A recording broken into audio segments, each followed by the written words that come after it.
Hey everyone, welcome to Infinite Light. My name is Shawnee, and today I'm going to be doing an all signs love prediction reading going from Aries to Pisces. Take a look at the description box below or the pinned comment down below, and that's where you can find the timestamps. I ask that you come to this reading with an open heart and an open mind. Don't force anything. If the message doesn't resonate, I would suggest you checking out your sun, moon, rising, and because this is a love reading, potentially even your Venus signs, to try to get a better gauge on what it is that the universe and your God, your spirit guides are trying to tell you about your romantic love life over the next 7 days as you're viewing this. Not as I'm recording it, but as you're viewing this. I do offer personal readings. That information is down below. You can follow me on Instagram, and you can even join the channel. If I resonate with you, if my energy resonates with you, if the readings resonate with you, consider liking, subscribing, and turning on that bell notification button. And I am very, very, very active in the comments down below, and I read everything, guys. So let me know how these messages resonate, okay? Without further ado, let's go to Aries. Aries, sun, moon, rising, and Venus. Do me a favor, come to this reading with an open heart and open mind. My intention with this reading, as with all of my readings, is to try to get you clarity. Specifically talking about romantic love. Hold on, I just wanted to make sure that I had my microphone on. Microphone. All right, for Aries, I'm going to take a look at what your current energy is in your love life, and then over the next 7 days as you're viewing this, where your love life could be headed energetically. All right, for your greatest and highest good, current energy influences for Aries, influences attachment, third parties, peers. Okay, there's literally 3 different messages on here. But some of you guys could be dabbling in a third party situation, meaning that the person that you're dealing with is always busy, or you already know that they're attached to another lover. Some of you guys could be attached and you can't let it go. And then there's literally 3 stories here. And then others of you guys are just talking to your friends and trying to be like, hey, how's your love life going out there? Because I haven't been able to find anybody that matches me. Looking for a peer, looking for somebody that you can see eye to eye with. And some of you guys are still in search of that person. And I'm just gonna be honest with you guys. Some of you guys, while you're in search of that person, you might be keeping like a little boo thing on the side, a little situationship, a little friends with benefits, just to warm your lonely heart. And that's not gonna be everybody's story, but I'm definitely getting this with influences. I feel like in this right now energy, it's either the cosmos that are influencing you to stay a path towards love, or there are other people. There's a lot of people is what I'm feeling. I could be picking up on a lot of or multiple lovers, or your spirit guides. Let's see at the bottom of the deck, where is it heading for Aries? An apology. You guys, I wonder if there's somebody that is wanting to talk more about, for those of you guys who have been attached to a situationship, or somebody that you knew had other romantic interests, or they were keeping their options open. I wonder if there's somebody who is wanting to come back and say that they choose you now, or apologize for not choosing you earlier. You have to understand, as I'm recording this video, it is June 24th, and it's the start of the Mercury retrograde.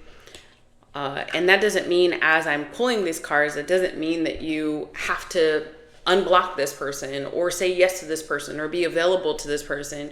You could 100% go down to the comments down below and say, I choose to watch new. I can't watch the Aries reading right now. I got to watch my other placements because the Aries reading is talking about some sort of return. And then you have to also have grace and knowledge that there are other Aries people that are like, yes, my particular person is coming back. They're choosing me. They're leaving their,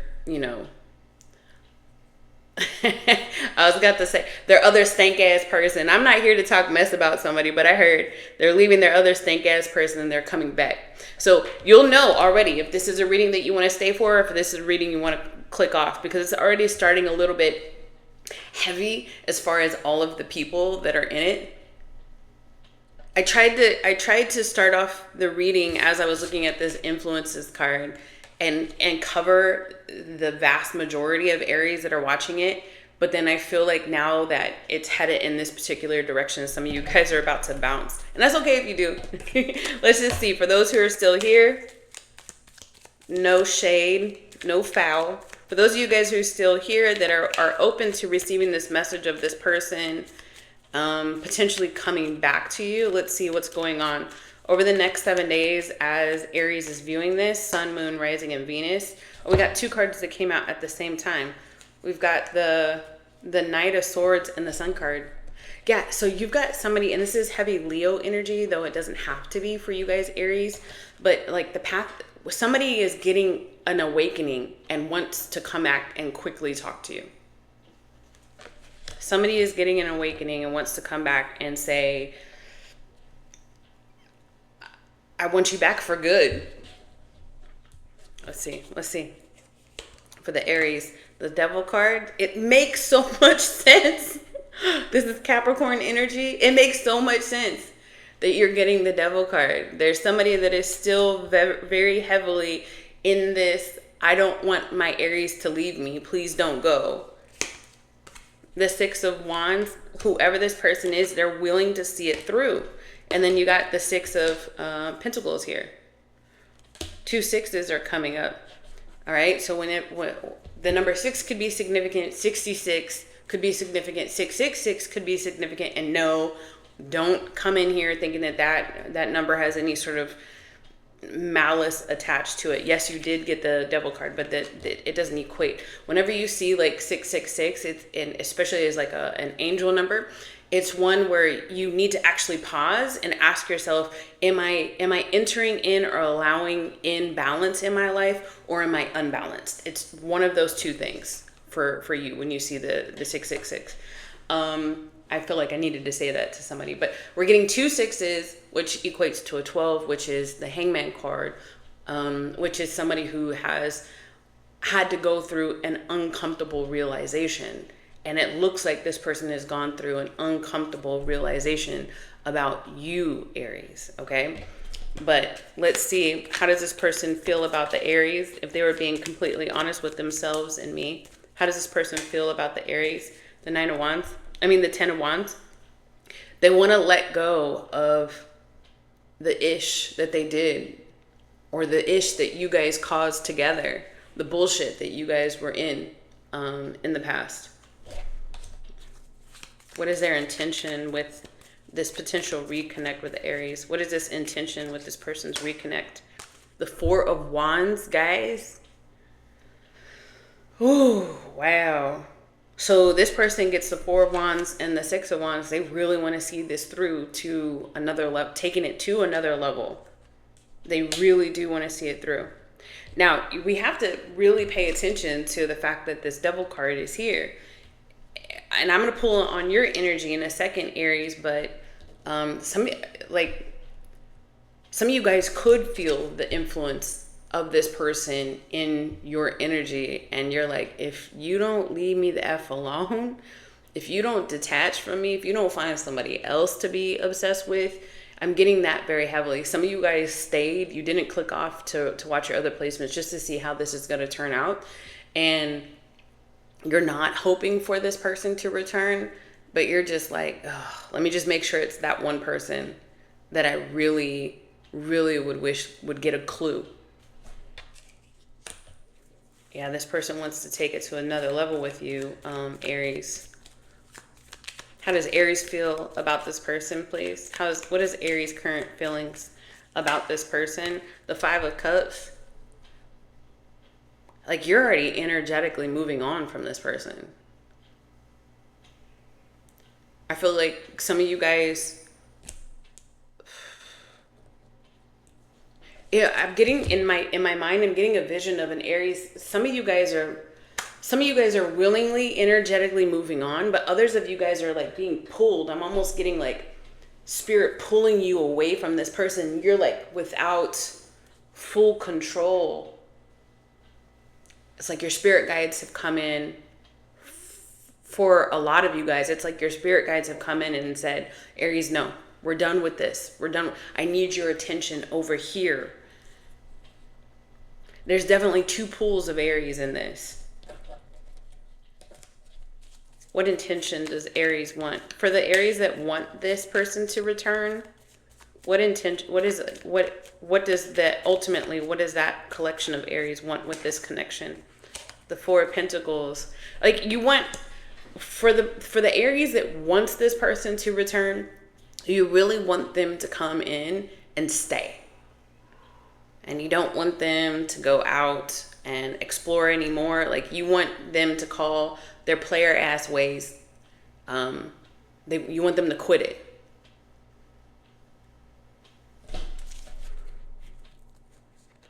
This Devil card is really coming up. We're gonna pull a little bit more on this because I'm feeling called to talk to that population of Aries just a little bit more. Let's talk to the population of Aries that are here just to try to figure out how this is playing out, but you're not totally invested in it anymore. What would that collection of Aries want with this connection, please? Oh, look at this, the Queen of Pentacles. Like it's almost like you want them to see you doing you. It's like you want to see, it's almost like you want them, there's a little bit of pride, there's a little bit of ego. Remember, this is out here. It's almost like you want them to see you shine away from them. You know, this would be, and this is a very specific example, so just listen to the story as I'm telling it. But this would be the idea of you having an ex and you don't block them because you kind of want them to see you travel and learn new stuff and have fun and smile, you know? And then almost like let that be their karma. I don't get a lot of malice. I just get a little bit of, there's a thin line between love and hate sort of feeling. And it could be a little bit of the fact that this person didn't choose you or had the audacity to keep their options open. Tell me a little bit more about this Devil card that's here right in the middle for Aries and this person. Tell me more about this Devil card here. The King of Cups, Cancer, Pisces, Scorpio, Capricorn. So this person presents as an even-kiltered kind of guy or kind of girl. They present, but then behind closed doors or energetically, or when Aries is asking for more, it's not that. So let's say that you let this play out in whatever direction. I'm not going to put a cap on it, but let's just say Aries lets this play out in their reality over the next 7 days. How does this play out for the Aries greatest and highest good? Who got the Magician? You know that this is Aries saying, all right, let them show up. Let them say what they gotta say. I really get that there is a good amount of Aries watching this that are like, okay, well, what are they gonna do? I'll watch.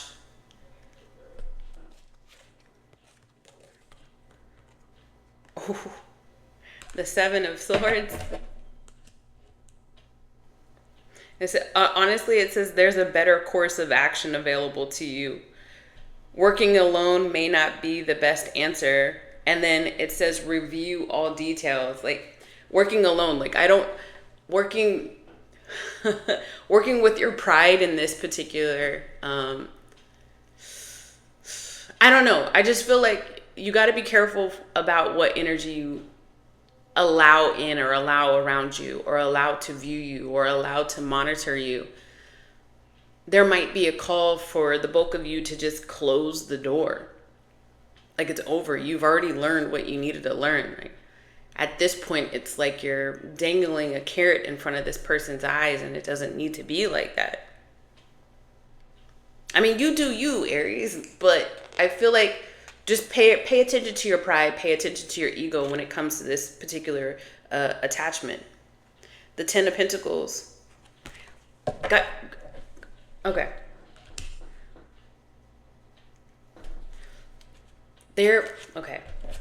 This is what I'm learning as a human being. And I've seen this play out in my own reality, Aries. There is a reason why certain connections are confusing to you, or they never elevate, or they never grow, or the person never changes, if you will, or the person doesn't pick you. And then when given another opportunity, the person still doesn't pick you. It's because there was a lesson that you were meant to learn with that connection, and then let it go. Telling you what the cards say. I'm not telling you what to do. We're all adults here. But that's what I'm seeing with this Ten of Pentacles is you have in your energy a real soul connection. Somebody that chooses you, sees you, is on your level. Remember I was talking about like you want a peer. You want a peer. P-E-E-R. You want a peer. Somebody that you share things in common with. It's not a competition. Somebody that you can be authentically you with, and they can be authentically themselves with you as well. That's in the cards. So if you're continuing to try to play games with this past energy, and I know that was triggering, if you're continuing to leave open the door for this past energy, the cycle begins again. But you have the Ten of Pentacles that you could really, really use. And where did I get this shift from? When this Archangel Michael card came out. And it literally says, there's a better course of action available. Let me pull at the bottom of the deck for the Aries. The Eight of Raphael. There is something better waiting for you. There's a better course of action. There is something better waiting for you. The angels are talking. I believe in angels. You don't believe in angels. That's fine. These are angelic cards, so that's why I'm talking about angels. The universe is talking. Your God is talking. Your higher self is talking. Your ancestors are like, yo, Aries, give it a rest. There's something better over here.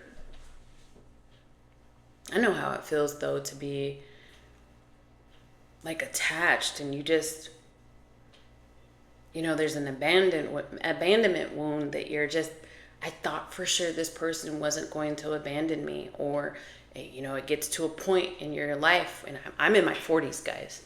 It gets to a point in your life where you're like, dude, you're not going to choose me either? Or girl, well, I don't, you're not going to choose me either? I thought I had elevated out of this. Yes, you can elevate out of the whole not being chosen, not being taken seriously, asked to dull yourself down, asked to have to be okay with somebody being inconsistent towards you. You can let that go and allow in something better. But the only way that something better is going to come out, honey, there's two cards that are talking about that. The only way that something better is going to come out is if you let the past go.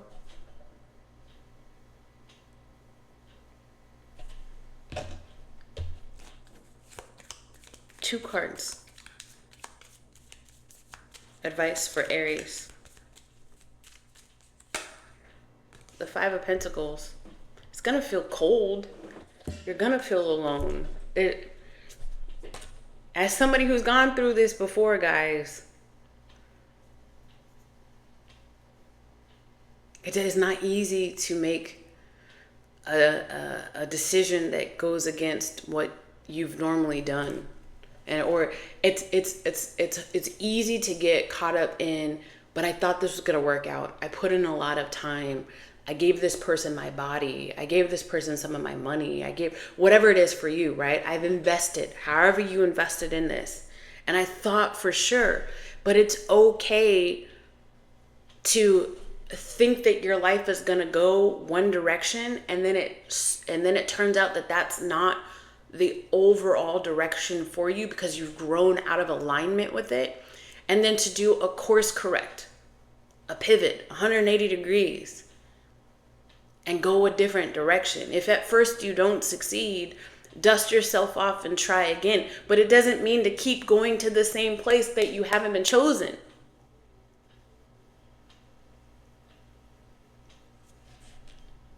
There's going to be a time of feeling after you leave this and after you say, all right, I'm disconnecting. It's going to feel a little bit lonely. It is. It always feels that way after a breakup, after whatever this is for you guys. After an energetic cord cutting. And it's because this person filled a space. But were they filling it in a healthy way, or were they leaving you feeling anxious is the question. Honey, if you want to work with me in any capacity, that information is in the description box below. There's a link to my stand store. I do venting sessions, personal readings, and coaching sessions. I myself have been through this. I myself have survived through this, and I myself am totally detached from it, so much so that I'm thriving in the energy of love for myself, for others, and receiving it as well. I love you guys so very much. I pray that they gave you some clarity. But remember, we're all adults. You get to make your own decisions. I'm just letting you know what the cards say. All right? Love you. Let's move on. Taurus. Taurus, Sun, Moon, Rising, and Venus. Taurus, come to this reading with an open heart and open mind. My intention with this reading is to try to get you some clarity over your love life. All right? Don't force anything. If you have to check out your other placements, I definitely would. I think that that's the best way to go at these all sign readings and readings in general. If you're not getting a personal reading, you should check out your other placements. If you don't know your chart, take a look at the description box below. There's a link to get a free astrology chart. All right. What is Taurus's current love life like for their greatest and highest good? Finality. And then at the bottom of the deck, where is it headed? Exclusive. Saying farewell. I'm getting, what is the band? No doubt. I'm walking in a spider web, so leave a message and I'll call you back. You might be turning your back on a connection.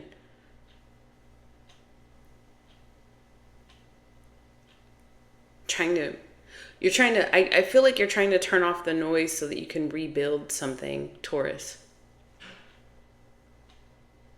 And then as I'm listening to that song, I keep hearing, it's all your fault. I got to screen my phone calls. No matter who calls, I got to screen my phone calls. Let me know in the comments down below if this is you, but I feel like you're up against a person in your love life that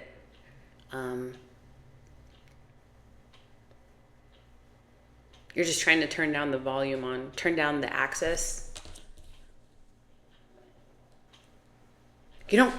Whoever this person is and whichever Taurus I'm talking to, you don't completely trust this person. I feel like you might be finding boundaries between you and this person, embodying boundaries, standing by the boundaries you had already set, or setting boundaries. All right, for Taurus, what's going on? Look at this. The Eight of Swords came out with the King of Pentacles. Because I do feel like this person is kind of robbing you of your energy. And for a while there, maybe at the beginning of this week, leading into the end of this week, you might resonate with this idea of like, I didn't realize how much this person was draining me until I started taking a step back. You might realize how much this person is draining you once you take a step back, Taurus.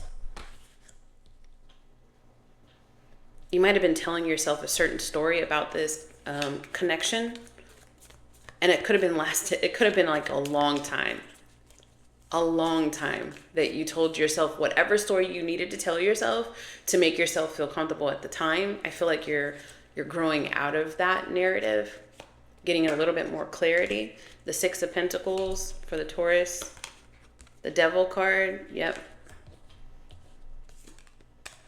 The King of Cups. And then at the bottom of the deck, the Page of Cups. This could be a situation, and you'll have to let me know in the comments down below, and this is not going to be everybody's situation, but I'm feeling like this could be a situation of a person who's trying to date, but their ex won't leave them alone.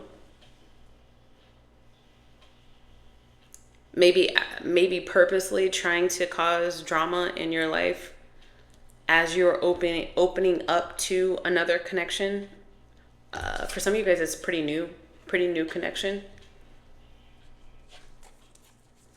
Tell me about this King of Cups. And it could be with a water sign. It could be with the water sign. I'm getting also Aquarius. So I'm getting Aquarius, Pisces, Cancer, Scorpio, Capricorn on the table right now.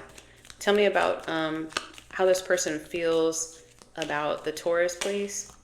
The Nine of Pentacles. I don't think that this person likes that you're single and you're building something. And you seem comfortable with that. Like this is a person that hasn't got over you, Taurus. What are they wanting from this connection with Taurus, please? What are they wanting from this connection with Taurus? To heal it, the Star card. Aquarius energy again. How does Taurus feel about... Oh, this is your answer right here. You're throwing it on the floor. The Six of Wands and the Temperance. I am getting very clearly, because this was thrown on the floor. The Six of Wands and the Temperance is saying, I've tried to make it work. You're throwing that energy. I'm not putting any investment in this anymore. I'm ready to be happy. I'm ready to get back out there and start dating. I'm not going to get pulled back into this because I've already tried it. It's a dead end.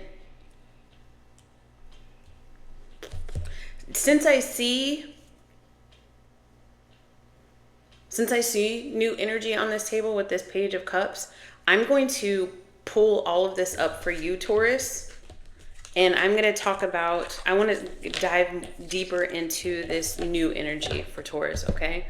So, Spirit, let's head into this new energy for the Taurus, Sun, Moon, Rising, and Venus. I saw that Page of Cups, so can you talk to me about the trajectory of this new energy for Taurus, please? Taurus's greatest and highest good. Not the old energy, but the new only, please. Mistakes. And then at the bottom of the deck, breaking point. Okay, so you have your eyes on somebody. Oh, this is getting very specific, but I feel like you have your eye on somebody, but there might have to be some sort of apology that happens, or you might have to tread lightly with it, this new person, and it could be because of the drama of your past. You might even feel like you have to apologize on behalf of your ex to this person.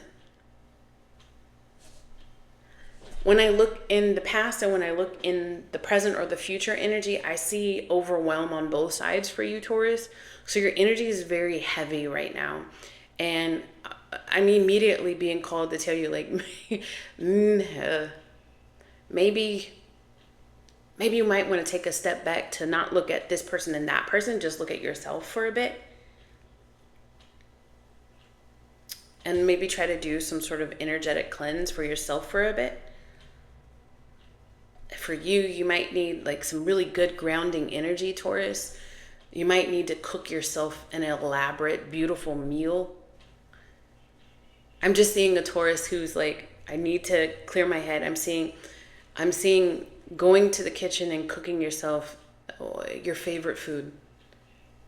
Going to the couch, getting in a cozy blanket, putting on your favorite old film, whatever it is, your favorite film of all time, and allowing yourself to just love on yourself for, the 2-3 hours that it would take for something like that to happen.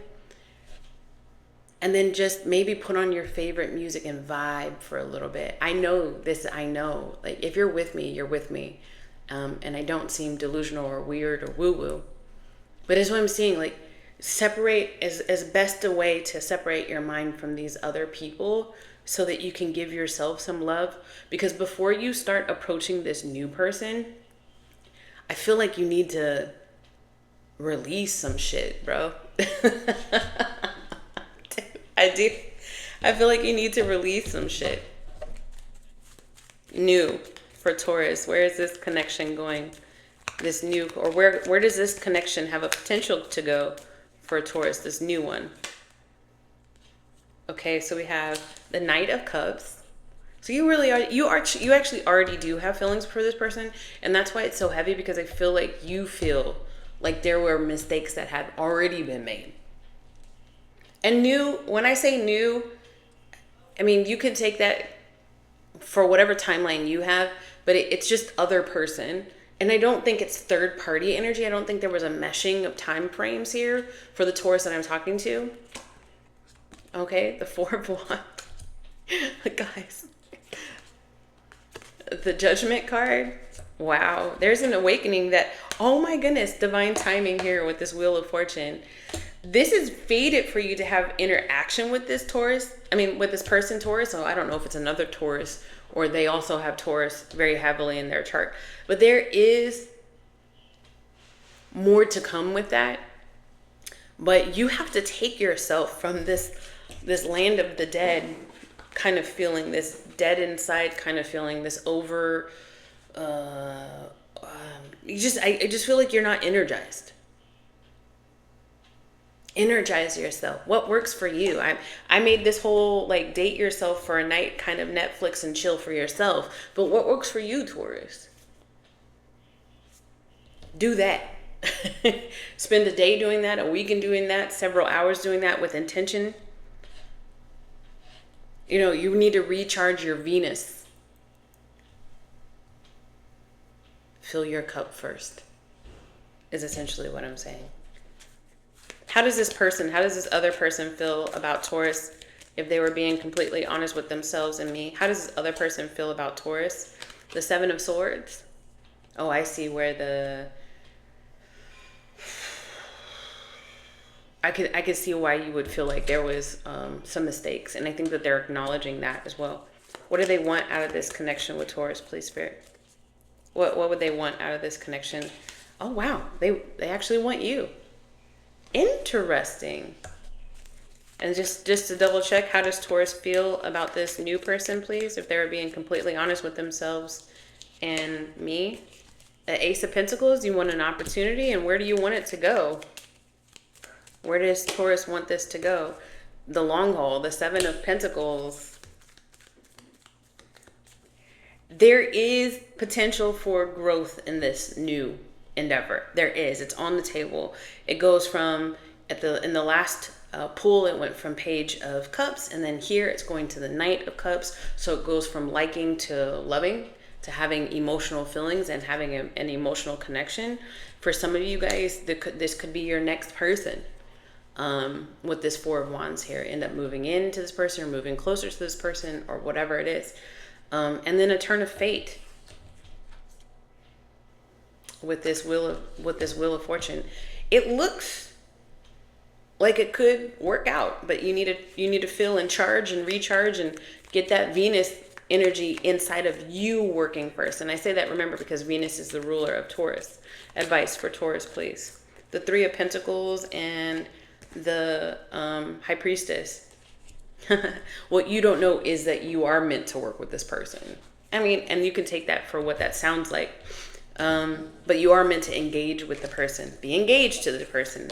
Take that as, I'm saying words that I feel like are prevalent. And some of you guys are meant to actually work with this person. You don't see how deep this energy is supposed to be yet. Things are going to be revealed to you. But it looks like something positive. And it looks like it could work out if you remember to charge your cup first, right? Taurus, I pray that helped. Let me know in the comments down below. Like and subscribe if you feel called to. Turn on that bell notification button. Until next time, guys, let's move on. Okay, now we're talking to the Geminis in the house. Gemini, Sun, Moon, Rising, and Venus. Do me a favor, Gemini. Come to this reading with an open heart and open mind. My intention with this reading is to try to get you clarity, and we're talking about romantic love for the Geminis over the next 7 days. Don't force anything, and this is 7 days as you're viewing this, not as I've recorded it. All right, for the Geminis, current energy is commitment, and where that energy is headed over the next 7 days is time. This is literally saying like long-term commitment.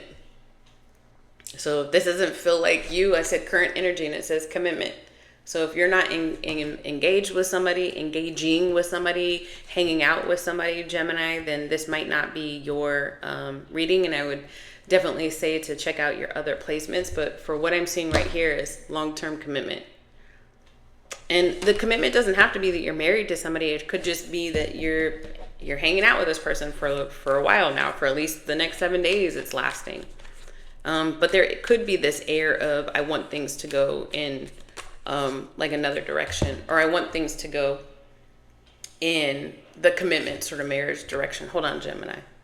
Kind of lost my train of thought, but I do feel like because my kids are in the house and they were in the kitchen banging dishes in the sink.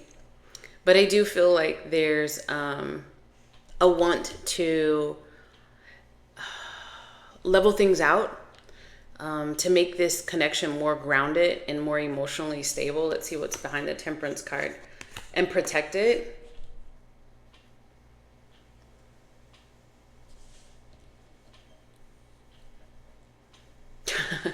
This is very specific, but I'm almost getting like a Gemini who, like, you got your kids around you, or your person has their kids around them, and because my kids were in there being loud. And I mean, this could be like, it's summertime where I'm at, where I live, and the kids are home from school, and so my whole work dynamic has shifted because I also work from home, and so I'm constantly having to navigate around the kids. So I feel like this is a commitment that's constantly having to navigate around the kids for a lot of you guys. Maybe not all of you guys, but let's see, where's this connection headed over the next 7 days for Gemini and their person? The Five of Cups, the Page of Swords, the Moon card, and then at the bottom of the deck, the Page of Cups. It's so interesting how it goes from my feelings are hurt, now my feelings aren't hurt. My feelings are hurt, but I'm not going to say anything about my feelings being hurt. There's like a roller coaster of energy between you and your person right now. And then it's constantly like being reset, having to reset the button.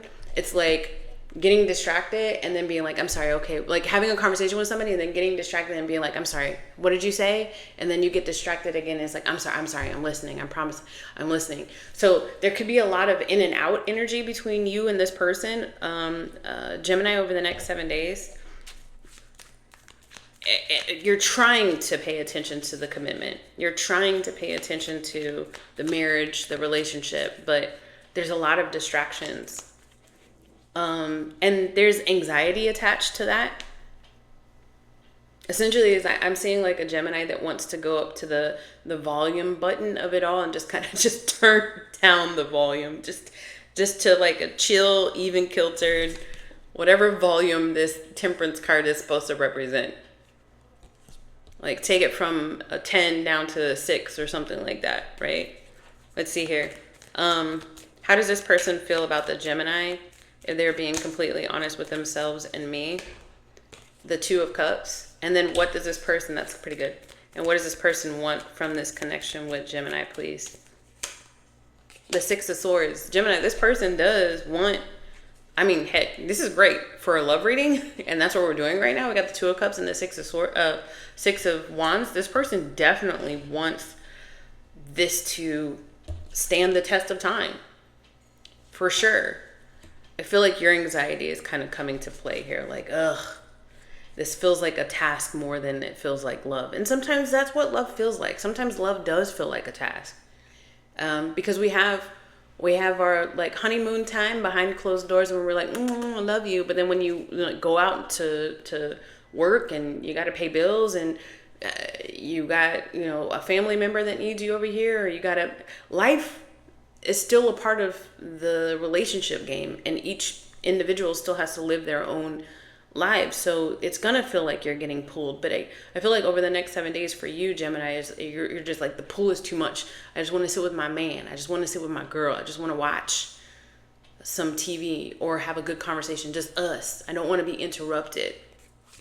How does the Gemini feel about their person if they're being completely honest with themselves and me? The Sun card, yeah, you like this person. And then what do you want out of this relationship, please? The sexy time. I just want to be able to have sexy time with my person without getting interrupted. Jeez, what do you got going on, Gemini? A lot of sneaking around with this moon card. A lot of conversations. Don't be too loud. Don't be too loud. A lot of conversation, whispering in the corners. Where is this connection headed for Gemini over the next 7 days? Where is this connection headed for Gemini? Where does it have the potential to head? The King of Raphael. Warm, generous, honorable, refined.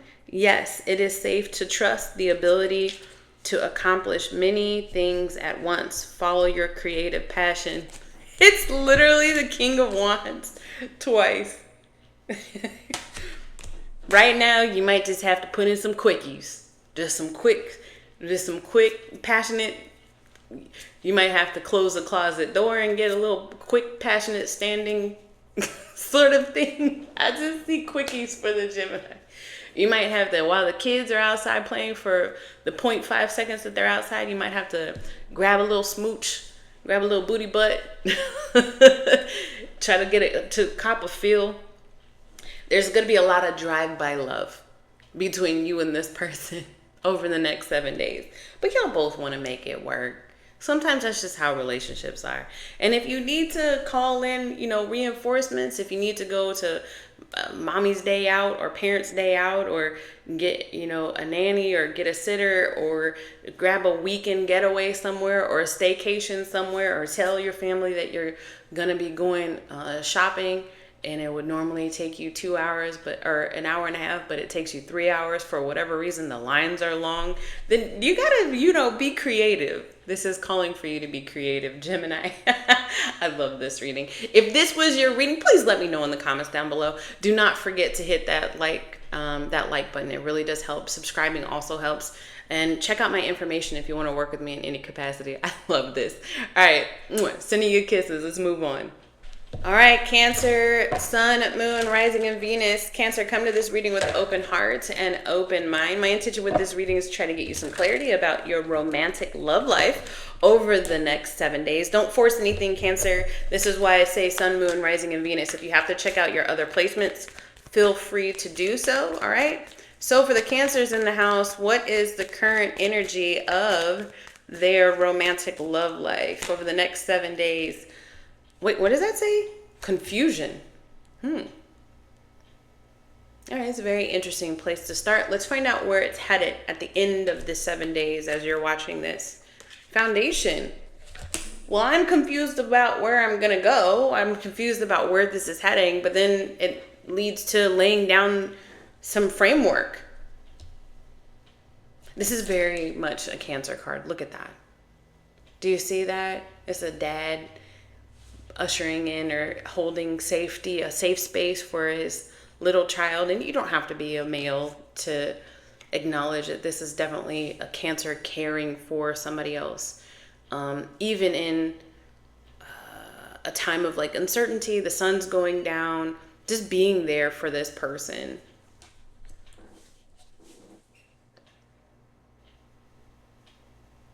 It starts out confusing though. You're uncertain which way to go. But then you find yourself still caring about this person or caring for this person, whoever this is. This is romantic love, energy, spirit. So let's continue on for Cancer's greatest and highest good. How does this play out for Cancer over the next 7 days, please? How does this play out for Cancer, please? This is this is like my 4th house card. This is definitely like Cancer energy that's coming through very, very, very strong. I'm confused if we're like, are we going to live together? Are we going to do this? Are we going to take this to the next level? Are we going to build a foundation together? But then boom, here we go with the 4 of Wands. This is like a celebration card. This is also reaching like the finish line. Like this is taking things to the next level. This is getting engaged. This is getting married for the Cancer. The Page of Swords, the 3 of Swords, and then at the bottom of the deck, the 9 of Wands.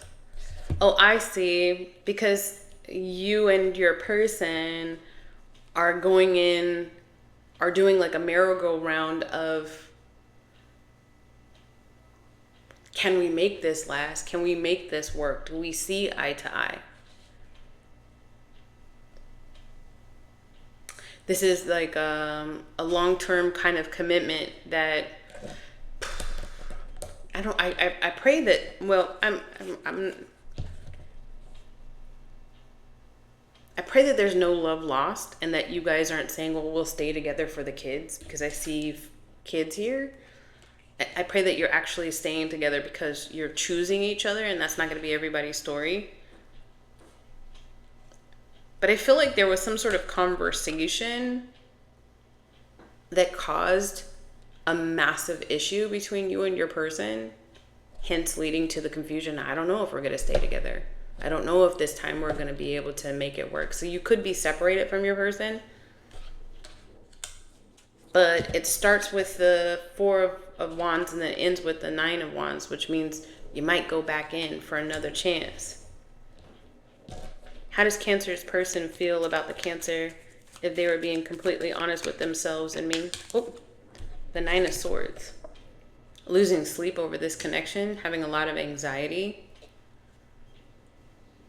a lot of woe for your person, Cancer. What does Cancer's person want with this connection, please, Spirit? What does Cancer person want? The 2 of Pentacles.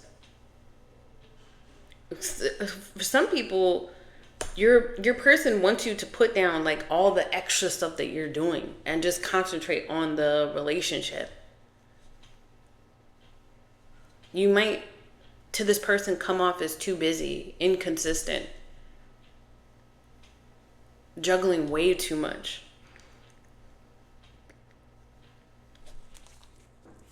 How does Cancer feel about their person if they were being completely honest with themselves and me? How does Cancer feel about their person? The 8 of Pentacles. See, this is also telling me like some of you guys might be working a little bit too much for this person. But then it also is telling me like you really want to work on it. You might be, your bandwidth could be like at capacity, maxed out. Hard for you to engage in this because you might be saying yes to so many other projects, Cancer. What intention does Cancer have with this connection? Like, ultimately, what does Cancer want out of this connection? Yeah, you want Ace of Cups. You want their love. And you want to be able to give them your love. You want to be able to protect them. You want to be able to take this on day after day, month after month, year after year. You want y'all's energy to be a safe space. So give me a little bit more on where this is headed over the next 7 days. The 9 of Michael. Your worry is unnecessary. Focus on your thoughts, on the outcome you desire. Release feelings of regret, guilt, or worry. So they feel 9 of Swords and you feel 9 of Swords. You really just, I don't know if you make the decision at the end of the week, like you want this to work out, but I don't know if you can get out of your own responsibilities to be able to do it. Out of your own head. I mean, it's not 8 of Swords, it's 9 of Swords, but like if you're all discombobbled up in here, it would be hard for you to have an actual conversation with this person. And also, if you're all messed up in your head over this person, it's hard for you to know which way is up, what you actually really do want, and how to see that through. Like what you actually really do want is a connection with this person, but I feel like because you've lost some sleep and you're confused and you're having a hard time relaxing and you're worried about all of the things that have gone wrong, it's hard for you to focus on solution. And at this point, you've got to find over the next 7 days how to be more solution oriented. And from what I'm seeing with your energy being so spread and sporadic, you got to learn how to put that in sync with what you're wanting, with your goals. You got to be able to zoom back at this point. If you're really wanting this to work, and I'm seeing that you are, Cancer, you got to be able to zoom out at this point and really take a look at everything that you are giving your time to. Your family, your friends, your work, your extracurricular responsibilities, and then there's this person. So which of those things are not aligning you with being able to give this person your time, your attention, the love that you know that this relationship needs? It's undue stress. Like, it doesn't have to feel this way. Y'all don't have to be disconnected. It's just a Cancer who has said that yes to too many things and yes to too many people and taking on too many other people's feelings. It's the Cancer that's the empath that is feeling more for other people because you're holding other people's energy than you are allowing yourself to feel for yourself and your person. Advice for Cancer in this energy place. Advice for Cancer. The Moon card, go within. You've got to go within. And you've got to evaluate your true feelings, your true goals. And you can't hide from the skeletons in the closet. You can't. They're going to rear their ugly head no matter what. You can't ignore the wounds. You can't ignore the pain. You got to process it. You can't go over it. You can't go under it. You got to go through it. So give yourself the time. Give yourself the grace. Forgive yourself for the trespasses.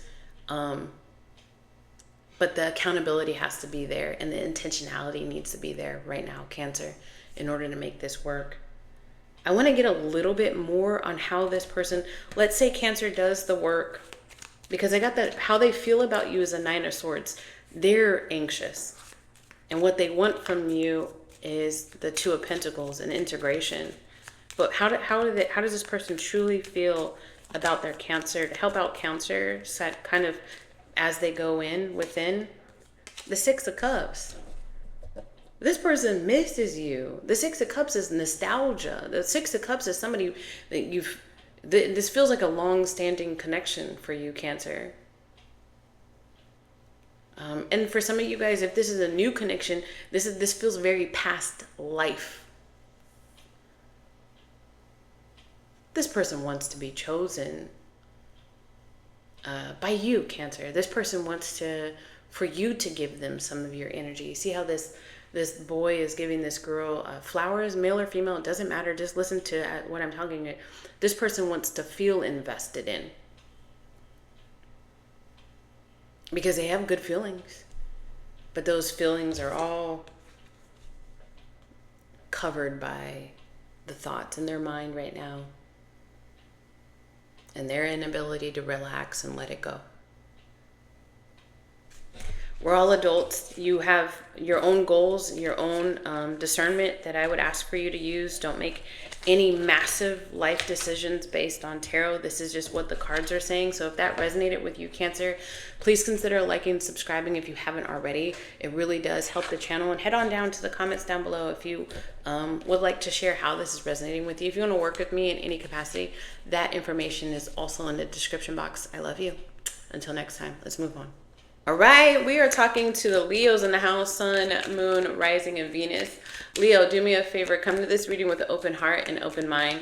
My intention with this reading, as with all of my readings, is to try to get you some clarity, specifically talking about romantic love connections this time over the next 7 days. As you're viewing it, don't force anything. And now I'm being called to say it. The roles need to be reversed, Leo. Reverse the roles, okay? Here we go. Romantic love for the Leos. What do we have? What's the current energy of the Leos' romantic love? It says beginnings. And then where is it headed over the next 7 days? And then, try again, start over is what I'm getting. Try again, start over. Or go into a new direction. Where is it headed? Intuition. Telepathic connection, having an inner knowing. There's a lot of passion on these cards too. You could be connecting with another fire sign, another Leo or a Sagittarius or an Aries, or y'all both have those kind of placements pretty heavy in your chart for the Leo. Very heart-centered. You could be passionately choosing to have intention to make something work at this point. You could feel a very strong pull towards making this work with this person over the next 7 days. For the Leos in the house, Sun, Moon, Rising, and Venus, what do we have? What is going on in their love life over the next 7 days? The Death card. And that makes sense because it literally says new direction. So you could start off the week, Leo, with being disconnected from this person. Or you could just know based off of your life experience that there's been a transformation happening in your relationship with this person or connection to this person. For the Leo, the Empress, birthing something new. So out with the old energy, in with the new. And then receiving it. And you know, some of you guys could have found yourself on your knees praying to your God or to the universe saying, give me direction. And now you're open to receiving how to make this work. The downloads, the epiphanies on what needs to happen to birth a new energy between you and this person. The Two of Wands. And then at the bottom of the deck, the Three of Swords. Yeah, so the bottom of the deck, the Three of Swords coming out is the reason why there was a painful something that happened between the two of you guys, and it was meant for you to reevaluate and change it up, and then be open to trying again.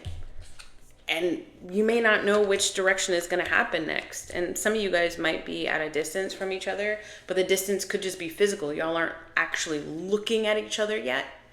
Y'all are in your own corners trying to figure your own selves out for a bit leading up to this week. But I just keep getting it over and over again. And look at this, the heart and the heart, like, it hurts. Separation sometimes, not sometimes, a lot, it hurts.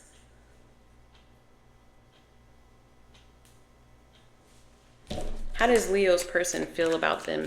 Not themselves. How does, I wonder if you're dealing with another fire sign or another Leo. You have to let me know. How does Leo's person feel about the Leo if they're being completely honest with themselves and me? The Eight of Wands, communication, fast moving energy as well. What intention does Leo's person have with this connection? What do they ultimately want with the connection itself? Look at this. The Two of Wands to the Three of Wands. So from going from talking about it to being about it. From going from planning to see each other, planning to make things work, to expecting things will work. For some of you guys, you need to hop on that plane and go and see this person, or vice versa. They're going to hop on the plane and come and see you. That's not going to be everybody's. Hop in the car. They're expecting to hear from you. They're expecting to have conversation about this. There's definitely an openness for that. How does Leo feel? Don't force this message, guys, though. If this isn't your message, then it isn't your message. And I definitely need you to have a very hefty energy of awareness, self-awareness, and then awareness of truth. Rely on your intuition, not on anything outside of that. Because especially when I'm talking about like this person wants you to come and see them, like I just pray that this is falling on the people with a healthy, that want something healthy out of this. What does Leo, how does Leo feel about their person, please? If they were being completely honest with themselves and me. How does Leo feel about their person? The Seven of Pentacles.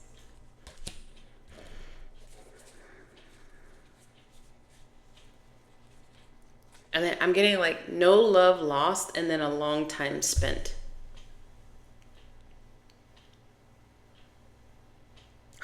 Hurt feelings, yes, but you still want something to come out of this connection.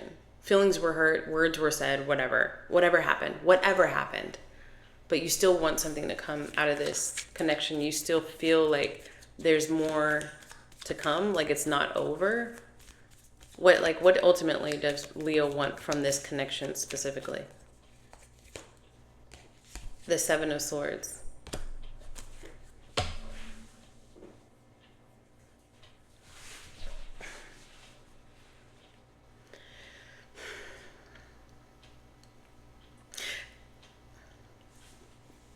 Excuse me. I feel like some of you guys want an acknowledgement of the pain that was caused,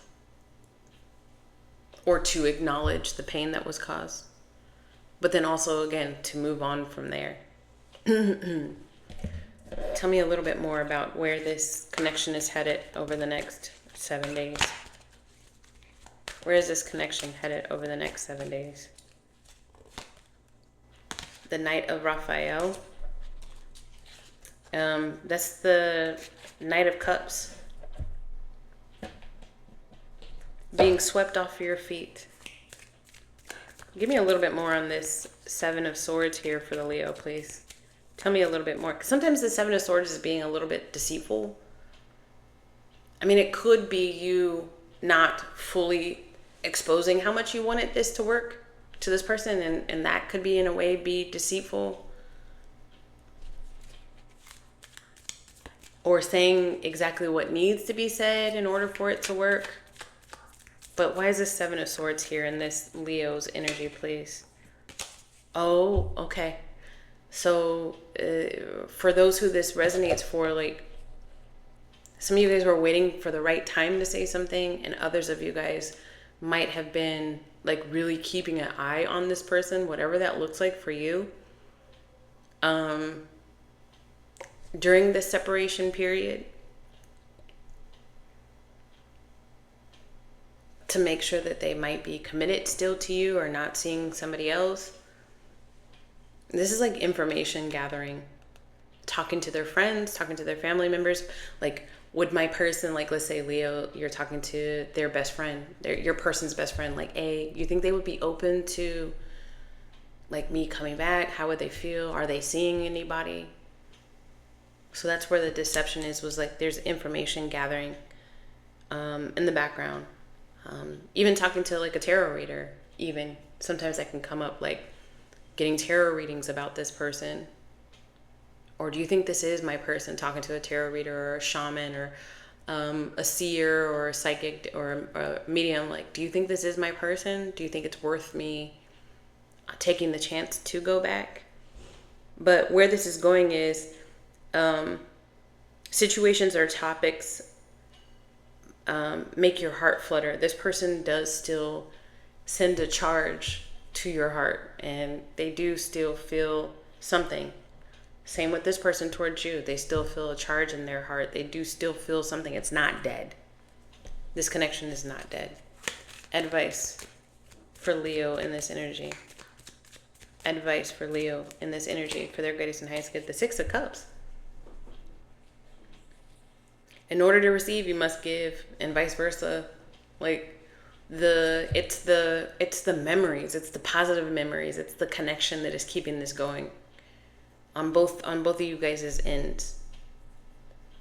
But you got to be willing to come to the table openly and honestly. And both of you guys need to have an adult conversation about this, about the pain. Don't just sweep it under the rug if you want to have a new, strong beginning. All right. Leo, I pray that helped. Let me know in the comments down below if that already resonated with you. Definitely consider liking, subscribing, turning on that bell notification button. It helps grow the channel and it helps reach other people who might be feeling similar kind of energy. It helps them get this word, this positive word for their greatest and highest good. I love you guys. Until next time, let's move on. Okay, now we're talking to the Virgos in the house. Sun, Moon, Rising, and Venus. Virgo, come to this reading with an open heart and open mind. My intention with this reading, as with all of my readings, is try to get you some clarity. This time we're specifically talking about romantic love over the next 7 days. Don't force anything, Virgo. If you got to check out your other placements, please do so. If the roles also need to be reversed, reverse them. For the Virgos, what is your love energy, your romantic love life looking like right now? What is the energy? Second chances. Taking a potential risk on a second chance, right on the cusp of asking for a second chance, right on the cusp of sending that email, sending that text, making that phone call, sliding into somebody's DMs. For the Virgo, second chance, it says reconciliation, making an amends. All right, and then at the bottom of the deck, where is it heading? Possibilities. Somebody might be open to having a conversation with you, Virgo. And if you are a Virgo and you're saying, I ain't going back to no old energy, cool. Listen to your other placements. These are the cards that came out, current energy and where it's heading over the next 7 days. Free-spirited, adventure, and risk. Risk comes out twice. Because the word risk is here, and then rolling the dice is a risk, right? 8, the number 8 could be significant. So this could be with some Scorpio energy.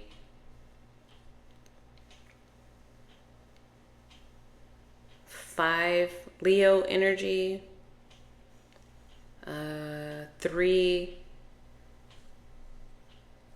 Gemini energy.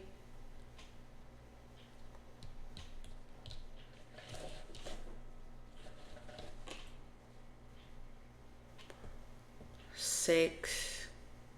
It's interesting how I'm getting these messages. Another earth sign. Virgo, Capricorn, Taurus. Let's see for the Virgos.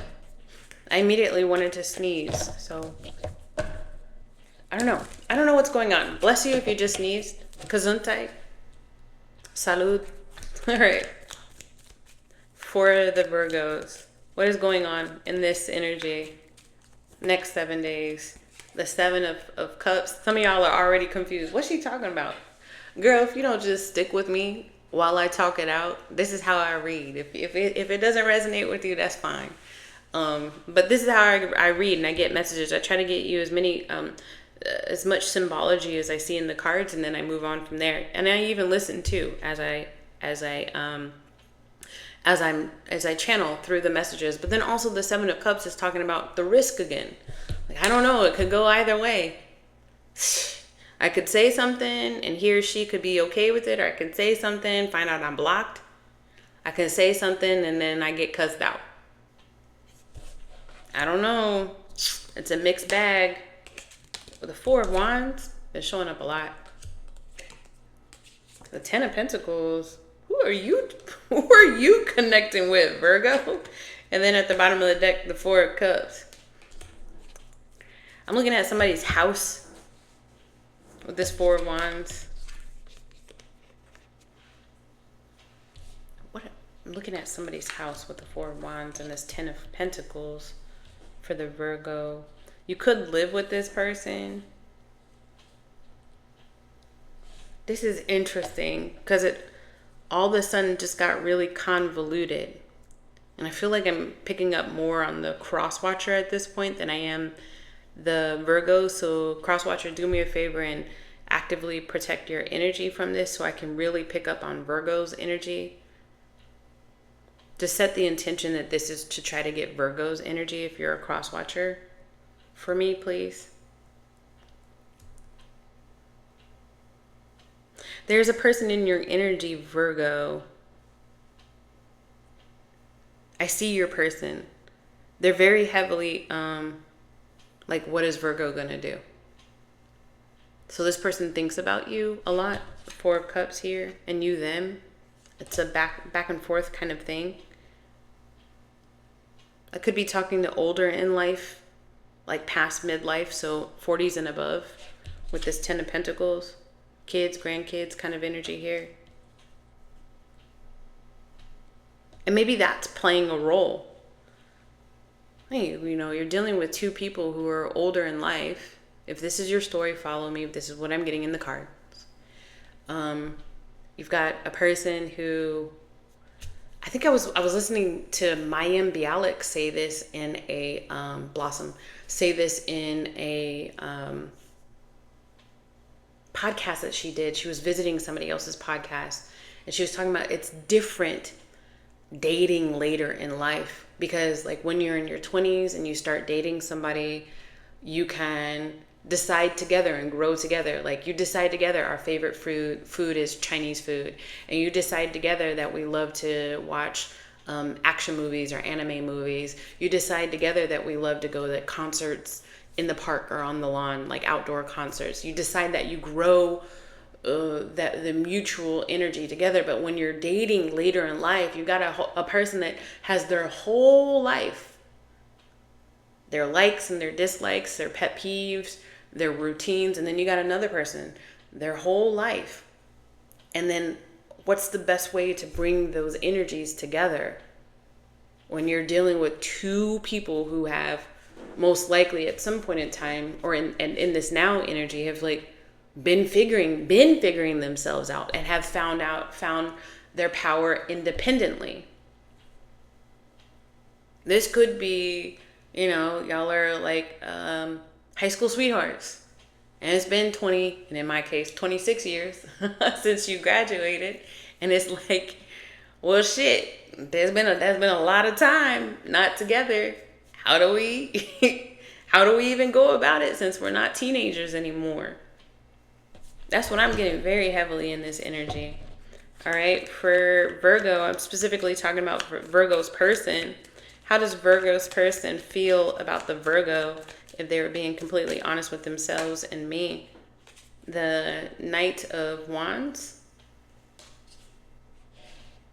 I mean, there's an attraction there, and then there's a vitality there. So if I'm talking to a Virgo that's later in life, your person, when they think about you, they feel giddy inside, but then it's also the sexual sort of like the fire energy again. Like you reinvigorate this person. It's the electricity. There's an electric pulse between them and you. What would they want out of this connection with the Virgo? What does Virgo's person want out of this connection or see in this connection? The Magician. I'm telling you, Virgo, like this person been trying to see activity between the two of you guys. Been trying. Visualizing, what would it be like if this Virgo person came back, and what would it be like if we could reconnected, and you know, would they accept me for who I am? They got the same questions, like, and we're older now, I don't look the way I did back in my 20s, and you know, but then it's also like, but you know, what if? And it's through those energetic notions, people don't realize how powerful they are, like period, dot, exclamation, learn to talk, Shawnee, exclamation point. People don't realize how powerful they are. Like when you're constantly ruminating over these things, you like magnetize it into your reality. So if you're feeling pulled towards this person, it could be because this person has been like, been thinking about my Virgo for a while now. Wonder what that means. Universe trying to tell me something? Should I reconnect with my Virgo? So if you're like, should I reconnect with my person? It's probably because this person been thinking about you, Virgo. How does a Virgo feel about the person if they're being completely honest with themselves and me? How does Virgo feel about this person? The Nine of Cups. You complete me. Jerry Maguire. You had me at hello. All of this could be significant. And it's not, remember, I'm talking about two independent people. It's not that you need this person. But like, Nine of Cups is telling me like, shit, Shawnee, that would be a great person for me to end up with. That would actually make me happy.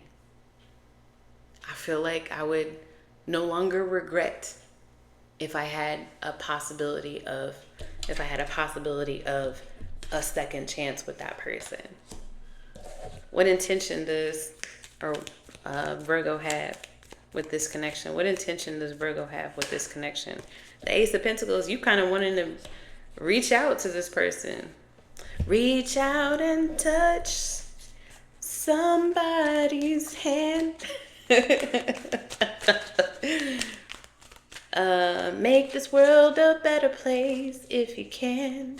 I mean, maybe it's like if you reach out to this person, as I'm getting this download, like, you can make your world a better place. Hell, you would excite them if you did. Where could this connection go? Let's see where could this connection go? The Four of Wands. You get it twice. Moving in with this person. Again, something about the house. A protected romance. Meeting up at the hotel. It doesn't have to be long term. It could just be meeting up at the hotel. I don't know. It could go in so many different directions, but it has potential. The possibilities here are endless. They could go the next level. The Four of Wands twice. Let me read the Four of Wands to you, Virgo. It says, time for a celebration, abundant rewards for hard work. Release yourself from burdensome situations. And for some of you guys, the burdensome situations is just that this person lives rent-free in your mind and your fantasies. There could be a potential for you to get it out of your mind and have it actually play out in your 3D world. Somebody got to make a move, though. You're the one sitting with the Ace of Pentacles. I'm just saying. So what that means for me is the ball is in your court, Virgo. Advice. Advice for the Virgo, please, in this energy. Advice for the Virgo. Oh, you might have to make some plans. So the comfort zone for you has been in your head, not actually seeing it in your reality. The risk for you, remember risk came out twice, would be taking a step in a direction and you're not sure what the outcome is going to be. Two of Wands. So you can plan all day long in your mind, but are you going to do something about it? So the advice is stay stuck or do something. It's a question with a question. It's like you ask the universe, should I go and should I contact this person? And then the universe is saying, I don't know, should you? It's a risk. Are you willing to take it? God, I pray that helped. Let me know in the comments down below. If you want to work with me in any capacity, Virgo, that information is also down below. Consider liking, subscribing, turning on that bell notification button. Until next time, I love you. Let's move on. Okay, now we are talking to the Libras in the house. Libra, Sun, Moon, Rising, and Venus. Do me a favor, come to this reading with an open heart and open mind. My intention with this reading, Libra, is to try to get you some clarity, specifically talking about romantic love connections over the next 7 days as you're viewing this, all right? So don't force anything. If the roles need to be reversed, reverse it. For the Libra, what's going on currently in their romantic love life ecstasy for the Libras right now. Chasing thrills. Let me know if your dreams are kind of elaborate and lucid, kind of. Let me know if your dreams are like of you experiencing a different world, a world of possibilities. How else would you describe it?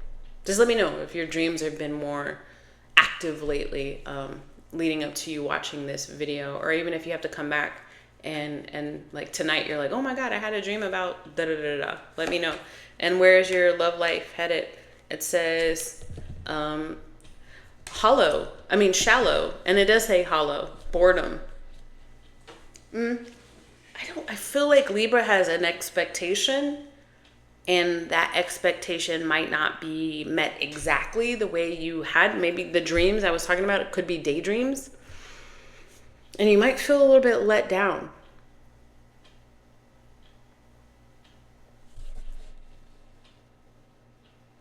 You could be over analyzing a situation or having too many expectations. Yeah.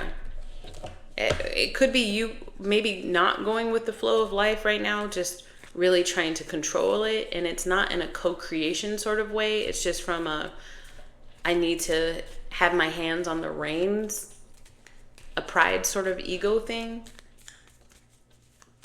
For the Libra, what's going on in Libra's romantic love life over the next 7 days, please?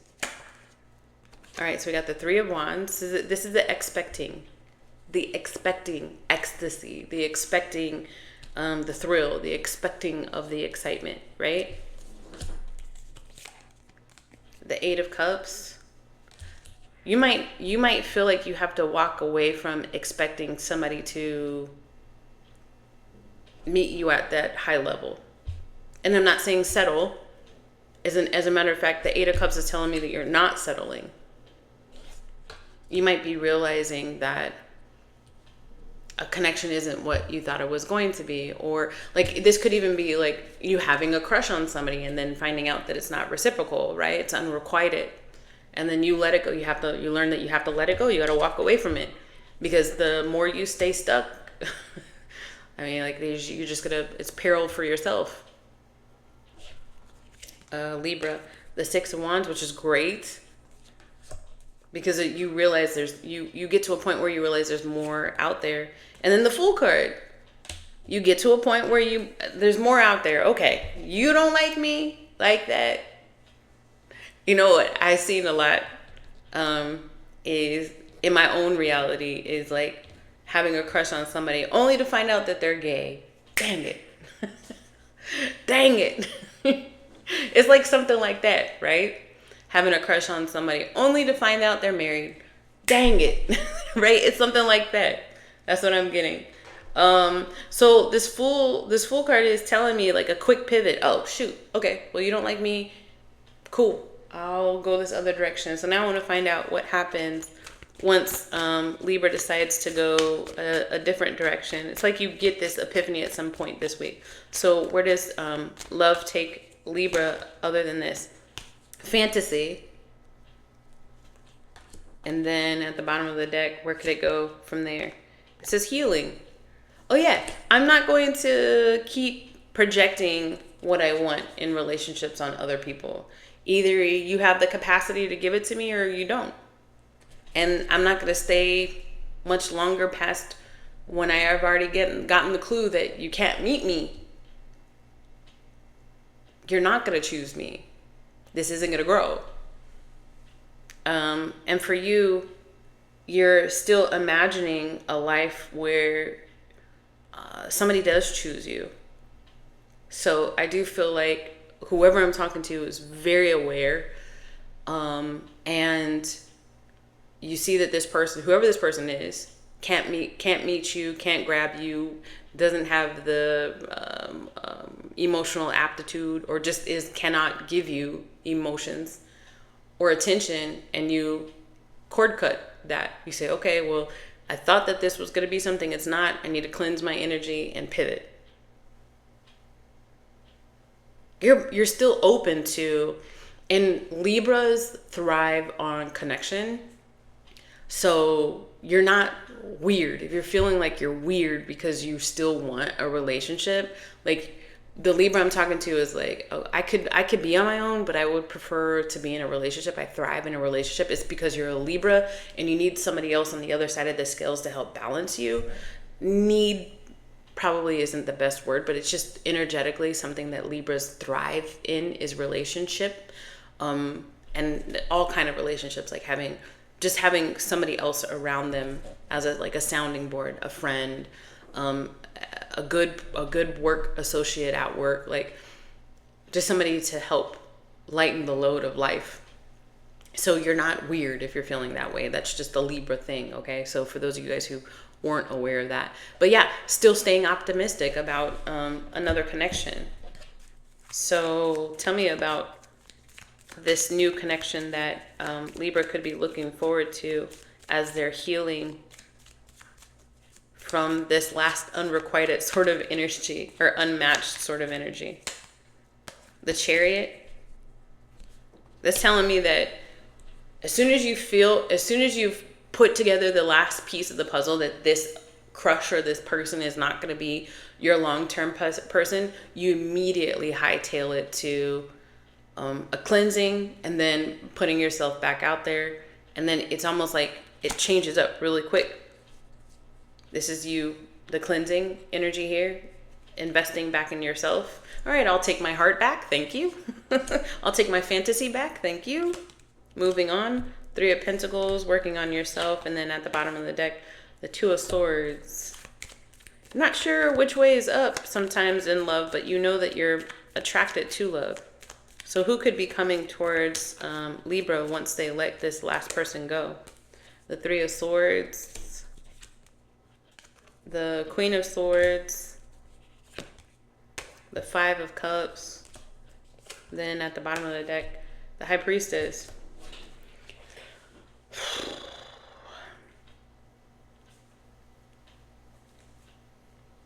It's almost like the universe is saying, not so fast, Libra.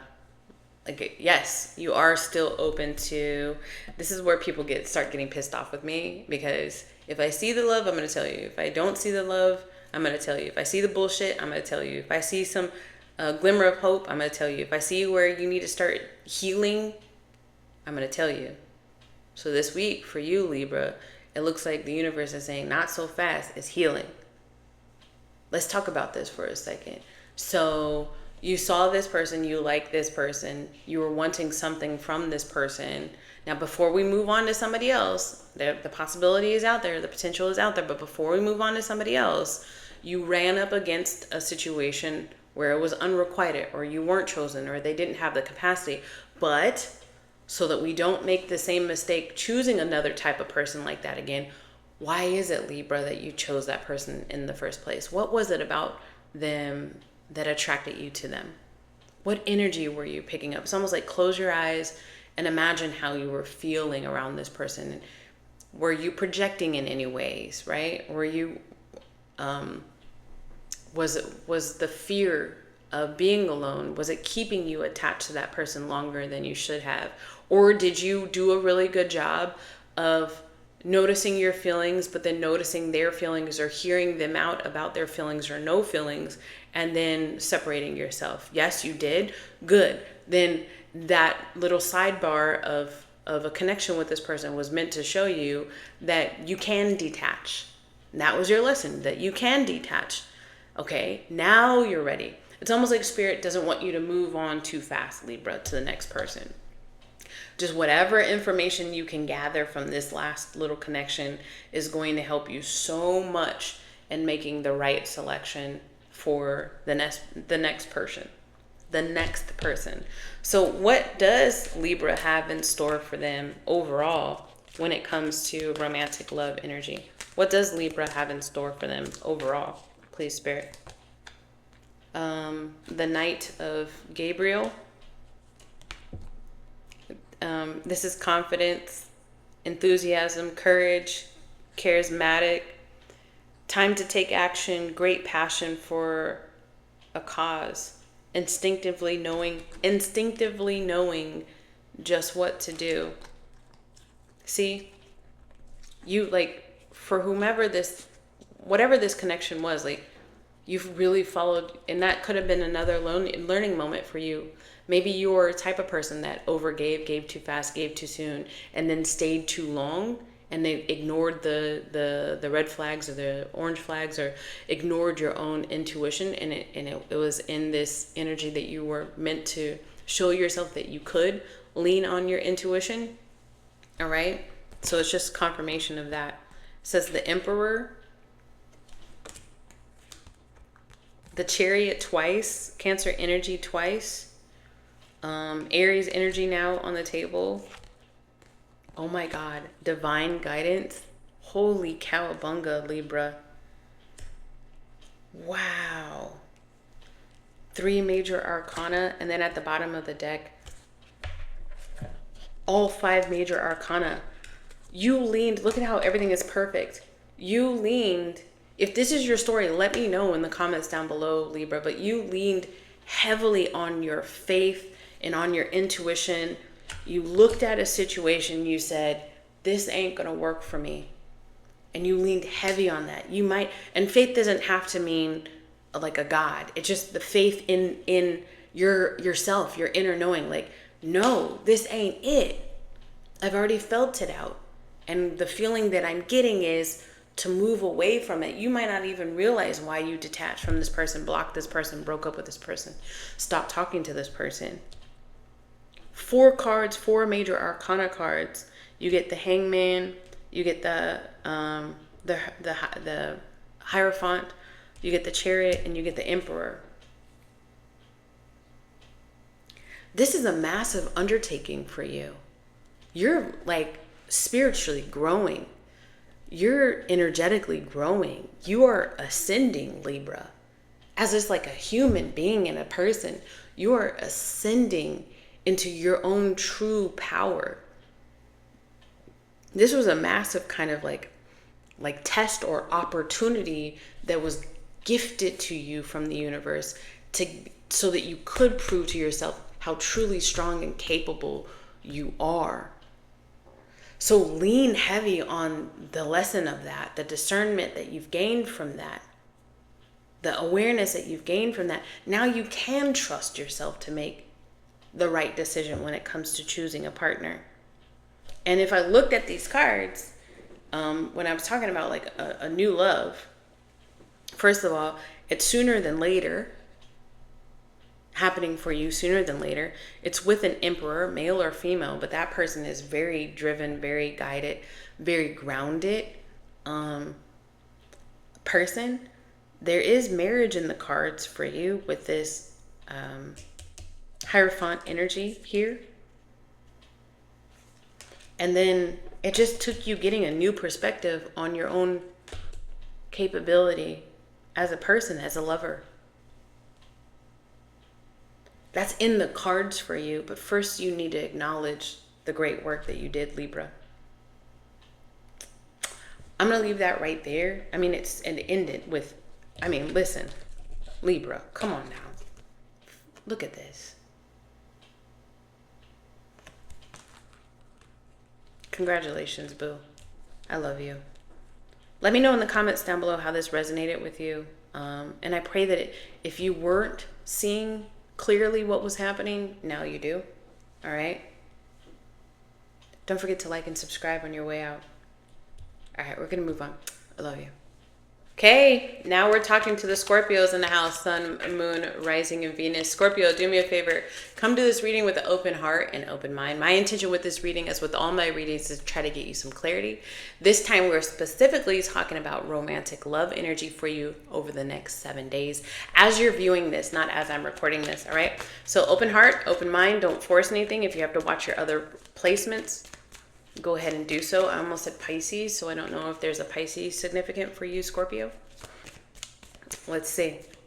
All right, current love energy, current romantic love energy for the Scorpios in the house, please. Bitterness. And then where is that heading over the next 7 days for the Scorpios? Boundaries. Somebody's testing you, or somebody has tested you. And you might feel like you need to stand up for yourself, Scorpio. Not here for the bullshit, not here for the games. I said what I said. I think that's really more what it is. Like, I said what I said. Don't push me. I already know my limits. I already know I'm choosing to show up kind. I'm choosing to show up peaceful, but don't test me is what I'm getting for you, Scorpio, in this connection. It also could be that you were tested, that your relationship tested you, and you might have found yourself like popping off at the mouth. and you've had to throttle back from there, and maybe new boundaries were needed to have been placed in your connection. Like your person could have been like, Scorpio, I never seen you go off like that. Let's talk about it, kind of thing. Coming to some sort of common ground. Hurtful words, anger, resentment, and then at the end of the week, it leads to drawing the line and having boundaries. Take it as it resonates, Scorpio. Let's see what's going on for Scorpio over the next 7 days. Romantic love energy. And then somebody blocked somebody after that, because I was having a hard time shuffling the cards. So somebody ended up blocking somebody after some hurtful words. Queen of Swords. Yeah, sometimes the Queen of Swords, it's not that she's trying to come off as male or female. It's not that whoever it was, it could, roles need to be reversing, but it's not that the Queen of Swords is trying to come off as a heartless wench. It's just that she knows her truth. And sometimes she can be very matter of fact, and sometimes that can rub people the wrong way because they want things to be, sometimes the only way people hear is through comfortable tones. But when the tones get angry, they stop listening. Sometimes she's taken the wrong way just because she doesn't have a lot of like touchy-feely sort of. If she needs to cuss you out, she'll cuss you out. But for the Queen of Swords, it's like you earned it. Like I've been trying to tell you the truth. I've been here trying to tell you the truth. And I'm not making excuses for whomever this person is. It's just that I get this feeling of somebody that was pushed to their limit and then popped off. For the Scorpio, here we go. The Three of Wands, the Chariot, and then at the bottom of the deck, the Strength card.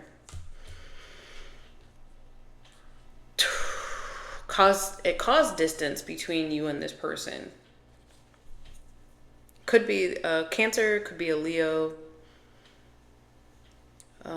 Aquarius, Libra, or Gemini. It doesn't have to be. That's just what I'm seeing in the cards. I'm also seeing Aries and Sagittarius, but it had to be done. You can't take it back. The truth needed to be said. Somebody was pushed to the limit. It had to be done. But now you can't. But now you can't take it back because what's done is done. Regardless of if there's regret tied to it, or regardless of if whatever. What's done is done. What's said has been said. How does this person feel about the Scorpio if they were being completely honest with themselves and me? How does this person feel about the Scorpio, please, Spirit? The Devil card, Capricorn energy. They still feel like tied to you. And then I'm getting, this is not going to be for everybody, but I am getting somebody actually getting turned on by you going into that energy. And that could be a kind of yucky, sticky, toxic kind of situation too. Because I feel like there's a time and a place for that kind of energy. But if this person is usually like the type of person that kind of gets off on angry exchanges or pushing your buttons until you go off on them, I don't know, that's not healthy. Sometimes when you deal with people like that, that's what they saw as a kid. And so for them, arguing means love. That's not going to be everybody's story. What does this person want with this connection with the Scorpio, please? What does this person want overall? The Queen of Pentacles.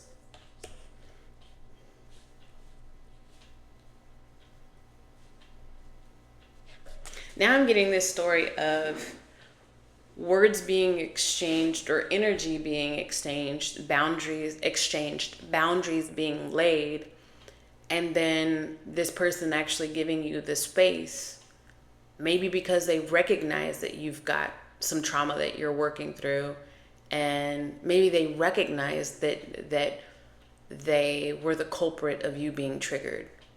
It's almost like this person having a little bit of maturity, but being mature enough to know, like, and there's no excuses for the behavior, especially if the behavior was bad. But it's almost like this person knows, like, yeah, I kind of did. Like, I already knew Scorpio doesn't like it when I do A, B, and C, and I did A, B, and C. So I already knew that it was going to make Scorpio mad at me. Fixing my hair. How does Scorpio feel about this person if they were being completely honest with themselves and me? How does, oops, sorry. Well, I wonder if Scorpio, I wonder if you laid, or you, like, you had already told this person, I don't like it. Like, this is just for an example. I don't like it when you talk to your ex. Like, there's no reason for you to talk to your ex. Like, for example, like, you don't have kids with your ex. You don't own a business with your ex. Y'all live in 2 different places. Like, don't be texting your ex and then you find out that this person texts their ex and then you go off. Like, that could be an example. How does Scorpio feel about this person if they're being completely honest with themselves? The Queen of Cups. So, like, you still have feelings for this person, for sure. What do you want? What does Scorpio want out of this connection? What does Scorpio want out of this connection? The 6 of Swords. You still want to make it work, but y'all have to move in unison with making it work. I'm going to get a little bit more on how this person feels about you, because I'm damn sure not leaving this off just at the devil. How else does this person feel about the Scorpio if they're being completely honest with themselves and me? The 10 of Swords. I think this person is wanting to give you your space. You might not, you might,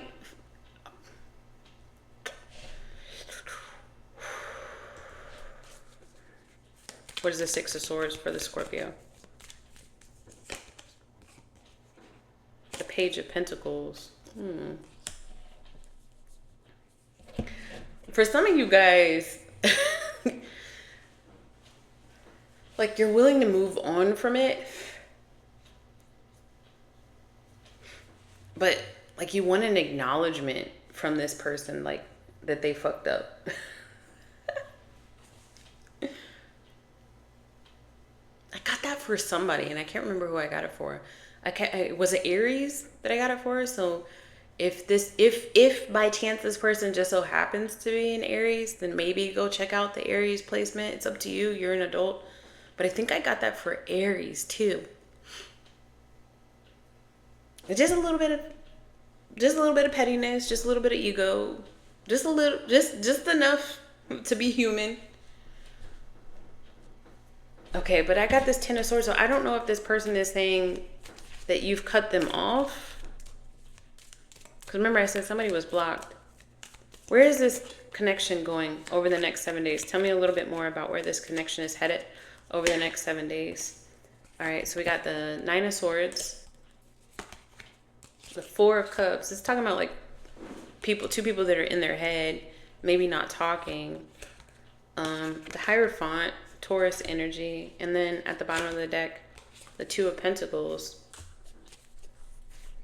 But see, like, I feel like both of y'all have a lot of stuff going on. So even if you want it in your own lives, right? So even if you wanted to kind of reconnect, like, your schedules are almost keeping y'all from being able to reconnect. But y'all think about this individually, especially when things, like, if y'all are both, like, really busy people, when it dies down, like when you're in the shower or you're driving or you're washing dishes or you're about to lay down at night, that's when y'all think about this.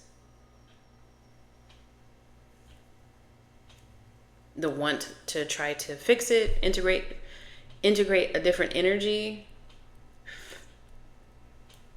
Why is this Hierophant here for the Scorpio, please? Why is this Hierophant here? The World card. Could be wanting to put an end to the status quo. Some of you guys are calling it quits with this relationship. And others of you guys, you're dealing with somebody, you want to make it work and they want to make it work, but y'all schedules are keeping y'all apart. And so that might be the hardest part in it energetically. You might need to take the time away, Scorpio, and invest in yourself, Queen of Pentacles,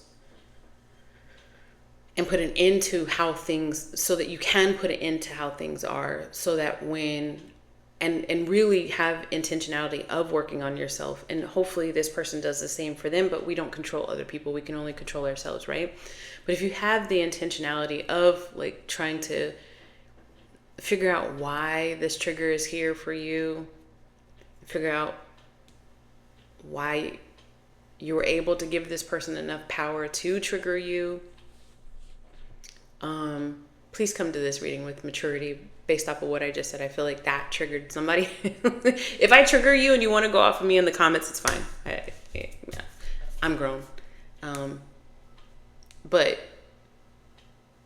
you might be needing to take some time out so that you can figure out your own rage and fears and expectations. And then there could be a chance down the line to make room for this person, Two of Pentacles. Like your schedule could die down enough. Y'all's schedules could die down enough to where y'all have time to commit to a conversation. I just don't see it right now for you, Scorpio. Ultimately, where is this connection heading for the Scorpios in the house? Ultimately, where is this? See, I feel like somebody decided to block somebody. Ultimately, where is this connection headed for the Scorpio and this person, please? Ultimately, for everyone's greatest and highest good. The Five of Raphael. Everything happens for a reason. Release regret, embrace the opportunities for happiness, search for the silver lining.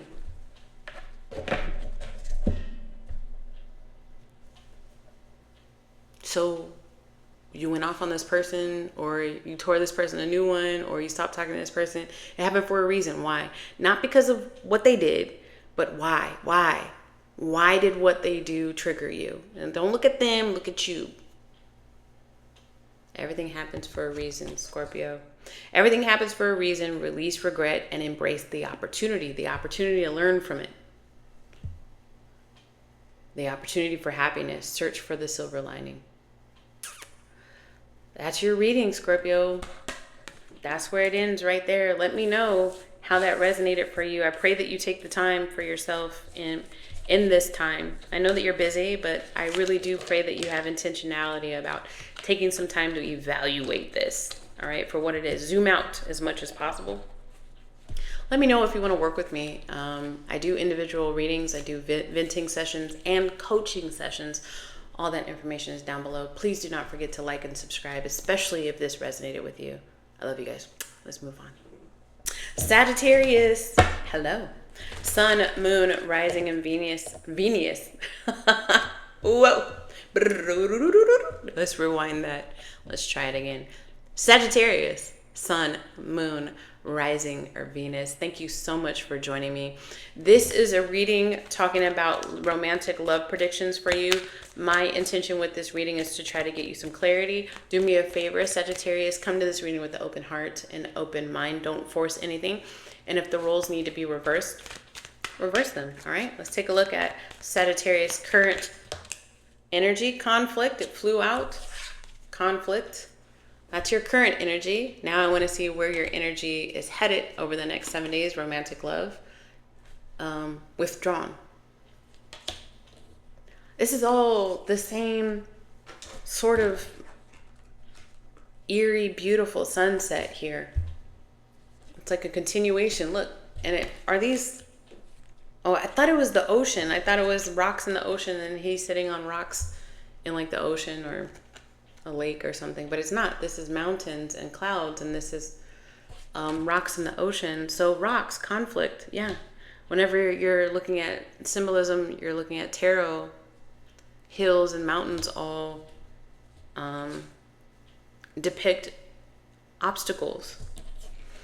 So the conflict is telling me that you're up in your head. There's a lot of air energy thinking about it.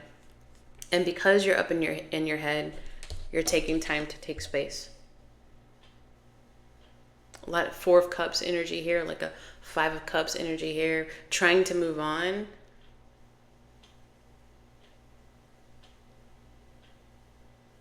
There's no but, there's no ellipsis, there's no dot, dot, dot. It's literally trying to move on. Period. I'm trying. But I can't tell yet if you're trying to move on from a connection or if you're trying to move on from the feelings, the conflicted feelings, the clashing, the differences, the potential incompatibility. Hermit energy here, Virgo energy here, the loneliness. I saw solitary on here, but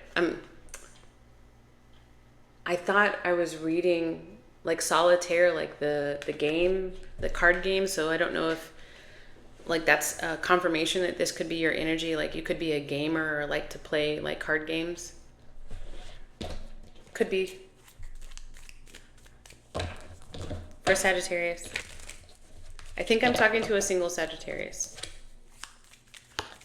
For Sagittarius. Or you can feel alone in a connection. Next 7 days. What is going on? Romantic love for Sagittarius. The Ace of Cups. These are promising cards, Sagittarius. The Star card. The Knight of Cups. And then at the bottom of the deck, the Queen of Wands. Well, you got... Could be with another fire sign. Aquarius. Or an Aquarius. So Aries, Leo, Sag, or an Aquarius is what I'm seeing on the table right now. Doesn't have to be. That's just what I'm seeing on the table right now. But you like somebody, though. And it could be the like of somebody. No, that's the Knight of Cups. You don't like somebody. Like you literally have feelings for somebody. It's not the Page of Cups. It's the Knight of Cups. And that could be where the conflict is coming in. There could be something taboo about this connection. The Queen of Wands. Male or female, it doesn't matter. That's not you, though. That's somebody else, is how I'm taking it on the table. How does this person feel? Oh, this flew out. What is this? The Three of Pentacles. Oh, that's a spiritual contract. Could be heavy platonic, plutonic, karmic, soulmate kind of energy. Let's see. How does this person feel about the Sagittarius? And you know, guys, I would say be gentle with yourself. As I'm recording this is literally like the beginning energy of Mercury being in retrograde. So if this is somebody from your past, like be kind with yourself right now and give yourself some grace. If you're starting to feel feelings from the past, then it's not meant for you to spiral. It's meant for you to evaluate. When Mercury goes in retrograde, it's just like a rewinding of I said rewind earlier, didn't I? It's like a rewinding of your life for review purposes. It's not always for action purposes, but let's just see what's going on with the cards. How does this person feel about the Sagittarius if they are being completely honest with themselves and me? A Queen of Swords. You're so cold. You're so cool, Sagittarius. You just be saying stuff. They see you as being very knowledgeable. They see you as very much invested in yourself and your goals. They see you as very learned, but they also see you as very cold. Matter of fact, maybe if you do have to converse with this person, there's no feelings behind it. I mean, like let's just say like you work with this person, Three of Pentacles, right? Because sometimes that's a job, right? Let's just say you work with this person. It's just like, do you have those reports? And if you had some romantic connection with this person, they're like, damn, Sagittarius, you're not, so we're just going to ignore the passion we had last year or whatever it is, right? You know, and sometimes the Three of Pentacles isn't that you work with this person, but that you see this person on a normal basis. Like, let's just say you work at the gym with this person. I mean, work at the gym. Maybe you do. But let's say you work out at the same gym with this person. Or maybe you work behind the counter even, and you're just like, hello, welcome in. And they're like, damn, Sagittarius, I can't get anything better than that. You're just like, hello. A stoicism. What does this person want with this energy? Could be same sex. Because I'm seeing the 2 females. Obviously, that's not going to be everybody. But confirmation for some of you guys. What does this person want with this connection ultimately with Sagittarius, please? The 2 of Swords. They don't know because they're not getting anything from you. I feel like this person is trying to protect themselves because from falling into some sort of delusion about this connection, because they're not getting anything from you. It's like talking to a wall sometimes for this person. I love Sagittarius. I love Sagittarius energy. Love. But it's true, sometimes it can be talking to a stoic person, especially if you're in your head. And I didn't know that until later in my life. I wish I would have known that when I was younger. Hindsight is definitely 2020. But, if there's a cross watcher watching, then when the Sagittarius gets like that, they're either about to be done with you or they're in their head over you. So just so that you know. How does Sagittarius feel about this person if they were being completely honest with themselves and me? Oh, 2 cards. The Hangman, and you can't let this person go. The Hangman and the what the heck card is this? The Devil card. You can't let this person go. I just feel just this strong desire towards this person. That's why I said with this 3 of Pentacles, when the 3 of Pentacles came out, I said the platonic, karmic soul connection with this person. I just can't let you go, and it makes me feel so uncomfortable. The fact that I'm still evaluating this connection. What does Sagittarius want? Ultimately, what does Sagittarius want with this connection over the next 7 days, please? The Emperor? This is laying a new foundation. This is networking. This is, but it's so cool. It's so Aries. This is Aries energy as well. But it's so funny how, so we got Capricorn, we got Aries, Aquarius. But it can be any sign, right? But it's funny because it's like wanting to network with this person, but wanting to be in full control over the conversation. Like not wanting, like making sure like you maintain your whole stature, staying 10 toes down in your own energy, like being the boss of like, I want to be in Sagittarius. Like I want to talk to this person. I want to network with this person. I want to build something with this person, but I want it to happen the way I want it to happen on my ground rules and in my time. Some of you guys, it could be even as specific as on my turf, right? Like, I don't want to have to go to this person. I want this person to come to me even.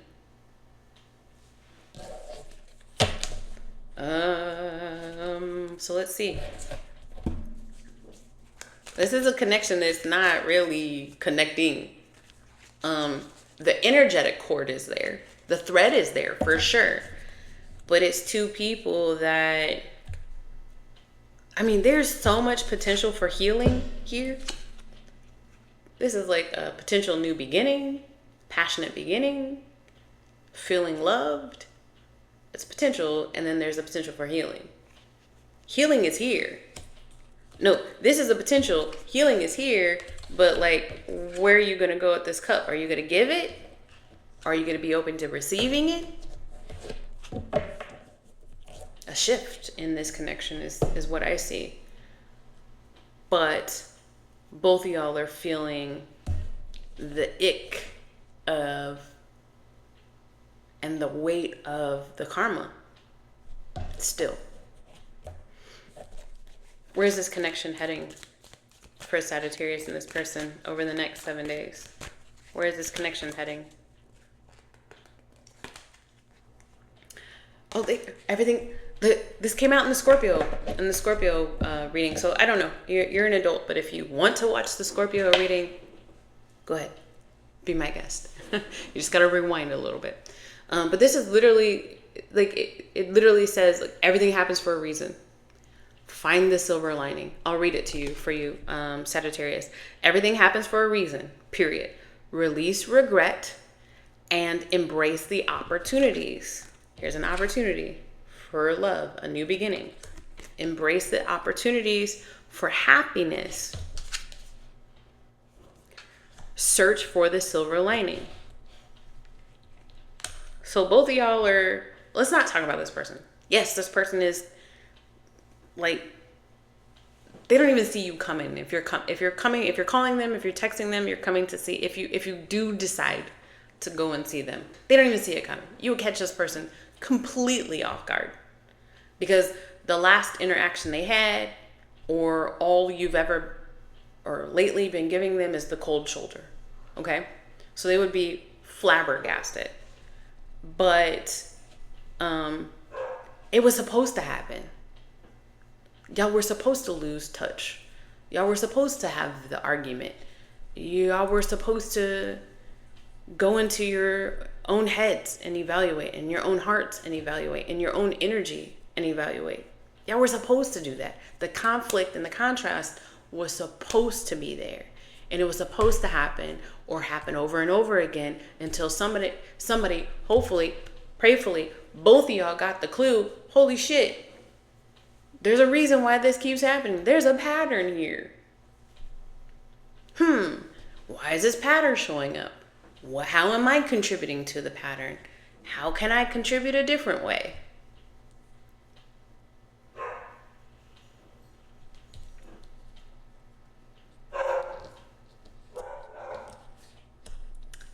The evaluation is ultimately what's supposed to be happening right now. This Mercury retrograde is really heavily going to impact you and this person. I want to get a little bit more on how this person feels about this connection with Sagittarius. How does this other person feel about this connection with Sagittarius? The Two of Pentacles, they get twos a lot.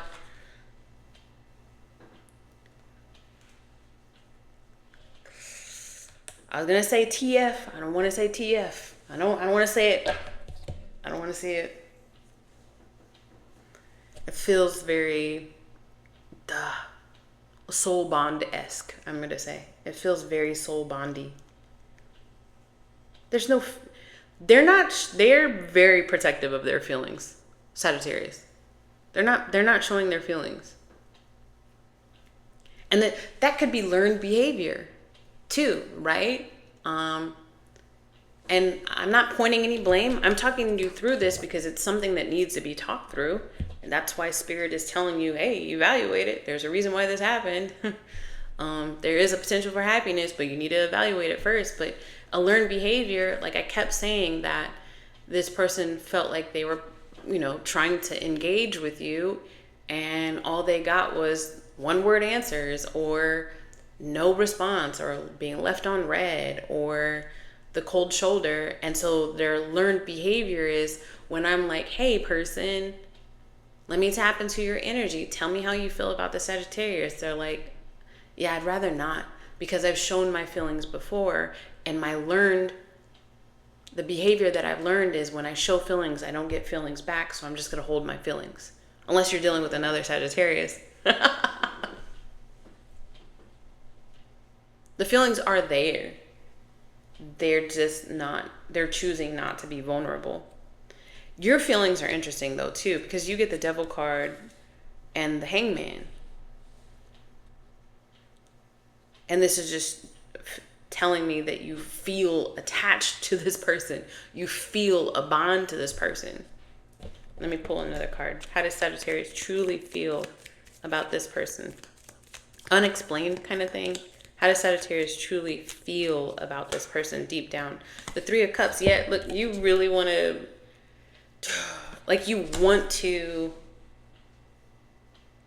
there's a yearning for trying again.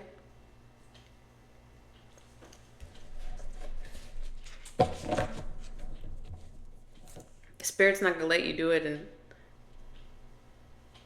until you evaluate the Hangman. If you have already done your evaluation, you've had your awakening to what this is, then maybe the gate is opening for you. This is heavy spiritual stuff. This isn't just a regular old fling. This isn't just the standard run-of-the-mill relationship. It's something way different than that. This is above the 3D realm. This is some spiritual ass shit right here for the Sagittarius.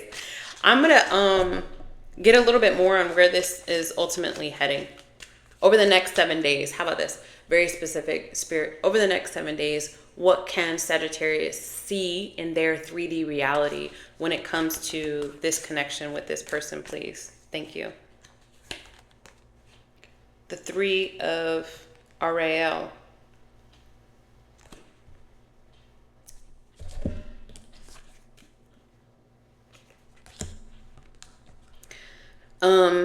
It says, do what you love. A time of great personal growth in your career. I'm sorry. The 3 of Ariel. Sorry. I did the 3 of Cups, the 3 of Pentacles here. Do what you love. A time of great personal growth in your career and artistic endeavors. Working with others in a cooperative manner.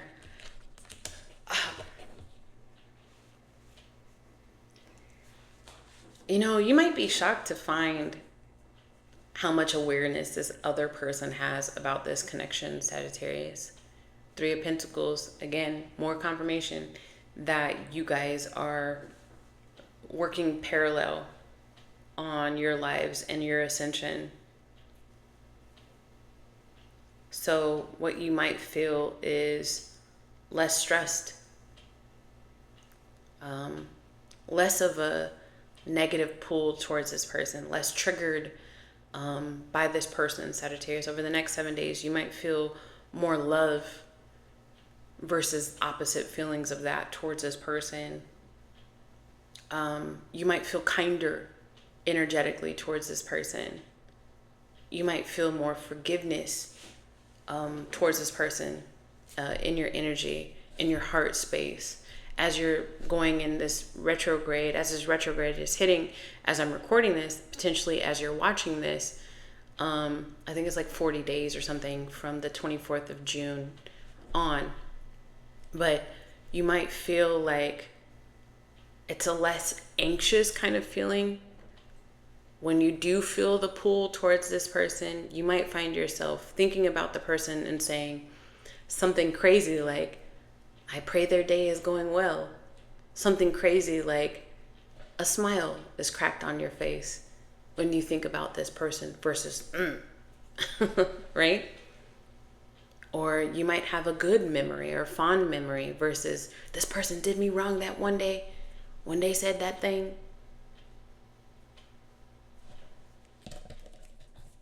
Feel lighter and brighter this time versus anxious and confusing in your review of your time with this person. For the Sagittarius, advice flew out. You got the Wheel of Fortune, which is Sagittarius energy, and the 4 of Pentacles. You don't think that this is a call for you to reach out. I think this is a call for you to go inward and pay attention as it changes this time. Pay attention. This time might be different. All of the other Mercury retrogrades, you could have felt like, this person better not fucking reach out to me. all the other Mercury retrogrades, you could have had this negative feeling. Pay attention. And remember that and hold that. Journal about it. Talk to your therapist about it. And protect that feeling. Because now you're integrating the whole connection versus just the shadow of it. Interesting, Sagittarius. Let me know how that resonated with you in the comments down below. I'm definitely going to read them all. I read all of the comments anyways. If you want to work with me in any capacity, that information is down below. There's a link to my Stand store in the description.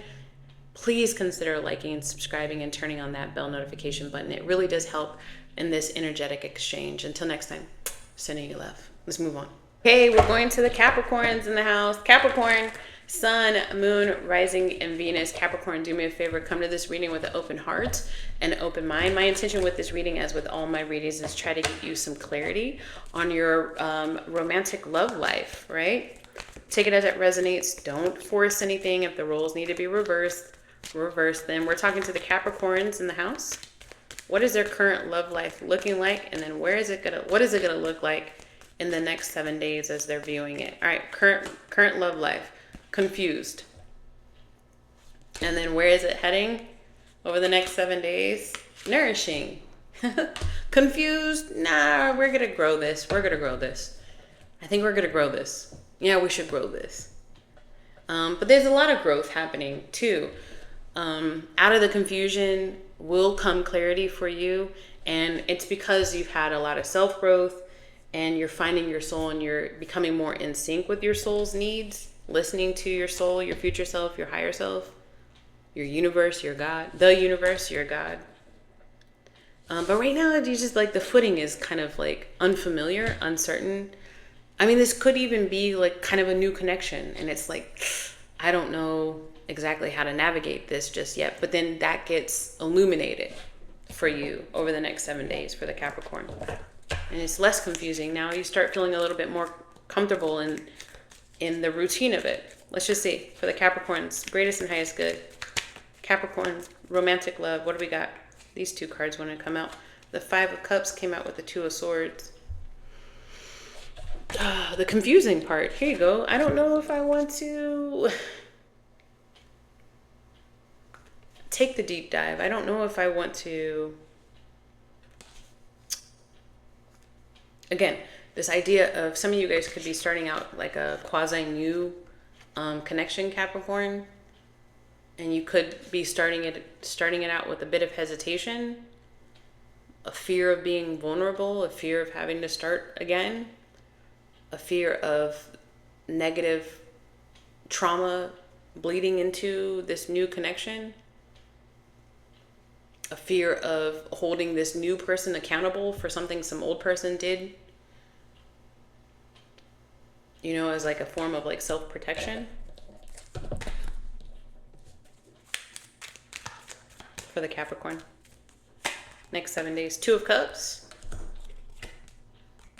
King of Swords. Knight of Swords. Three of Pentacles. This is finding romance at work. It really is. Because this is the King of Swords. This could represent an air sign. It could represent an Aquarius, a Libra, or a Gemini. But then I usually use this as like my like CEO boss type, even a workplace. Like if I'm doing a career and finance reading and I see this usually represents somebody's boss or, you know, their workplace. And then it came out with the Three of Pentacles. And this is like a contract. It's literally finding love at work, and then you being like, or a place you go on a daily basis. At the gym, I'm trying to think of places where you would have a contract to go there. Our daily routine. Like you go to the same park every day, or you go to, like I said, the same gym every day, or you go to, or along your same route. It's something that it's repetitive for you. Either way, at the end of the day, it is somebody that you run into in a very familiar setting, and you get up in your head, or you already are in your head of, I don't know if I should invest in this or not because of pain, right? Let's see. How does this person feel? The Two of Cups here, though, guys, it's like soulmate kind of stuff. It's positive kind of stuff. But let's see. How does this person feel about the Capricorn? If they were being completely honest with themselves and me for everybody's greatest and highest good, how does this person feel? The Seven of Pentacles? We'll see. We'll see. Like nourish. Look at this. This person's already like ready to nourish it, right? So you got nourished, and then you got this person growing, patiently waiting for the fruit to bear, for this plant to grow. Yeah, you're working with a really patient person in this energy, Capricorn. We'll see. But they're like, I don't know. We'll see.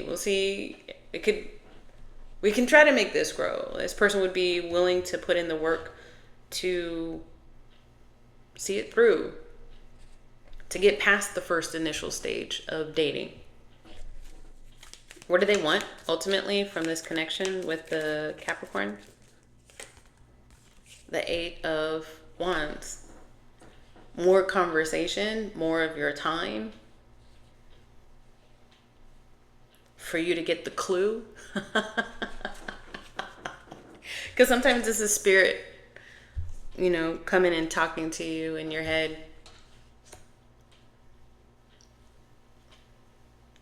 For you to get the clue that they like you. Just more conversation, just more engagement. More action towards them. And you allowing in action from them. Capricorn. How does a Capricorn feel about this person if they were being completely honest with themselves and me, the Capricorn? The Ten of Wands. See, there you go. Here we go. Fear coming through. I don't know if I don't know if I have the free time for this. I'm already stretched thin. Really? This is when you give me my soulmate? When I'm very busy? When I don't even know which way is up? What do you want? What does Capricorn want from this connection with this person? What does Capricorn want from this connection with this person? The Four of Pentacles. You might be more closed off to this than it feels initially.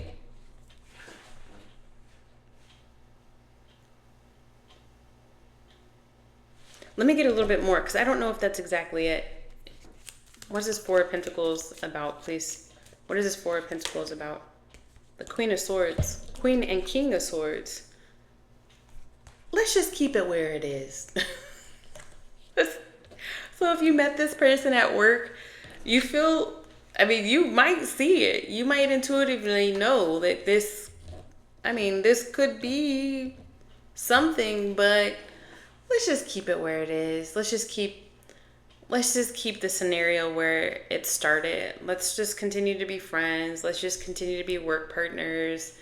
It's just going to be easier for me if this doesn't get convoluted, because I have a lot of other stuff going on. My brow is like, I don't know if I want to engage in feelings right now. I'd rather not. But look, I'm dealing with my self-growth, right? Some of you guys could have said, I'm taking however much time off from dating. I'm just gonna ignore every advancement until I feel like I've reached the point of finding my soul, aligning with my soul. That's what it says at the bottom of the card. Okay, but this person is showing up in a romantic love energy, so let's see where is this connection heading for the Capricorn? Ultimately, where is this connection headed for the Capricorn, please, Spirit? The King of Gabriel. That's the king. Says, keep your eye on the big picture. Leave the details to others. Experience that leads to success. Genuine concern for others. Generous, inspirational, dramatic, and driven.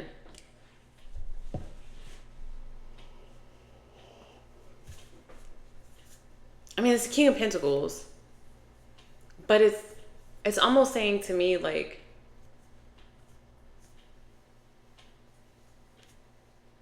also side note, I don't know if somebody in this energy, as my eyes are closed, I'm kind of getting smells, and I smell like the smell of like makeup or lipstick. Like, I don't know if somebody in here wears like a lot of makeup or works in the fashion industry or cosplay or something like that, but all I smell is like old-fashioned, like Mary Kay, Avon kind of stuff. But that could be confirmation for somebody. You might be smart leaving it where it's at right now. You might actually be investing in this wisely off the bat.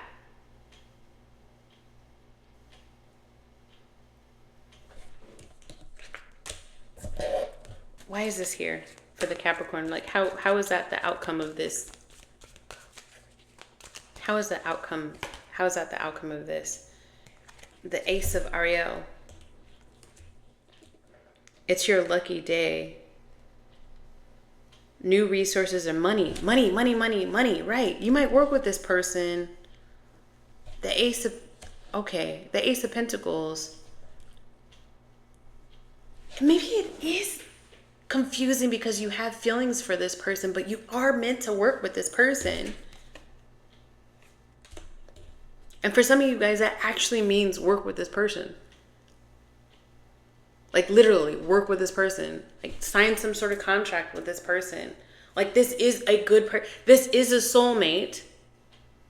But because you're not really dating, it's coming up in this. I'm not stretching. This is literally just what it, but it feels like, anyways. The reason why this person is showing up in a romantic love reading is because like you're not really open to dating right now for the Capricorn that I'm talking to, but this is an amazing soulmate for you to work with right now. Like this is somebody to bring on board, somebody to hire, somebody to be a partner, somebody to talk about your ideas about future work endeavors or investments or something. This could be a financial advisor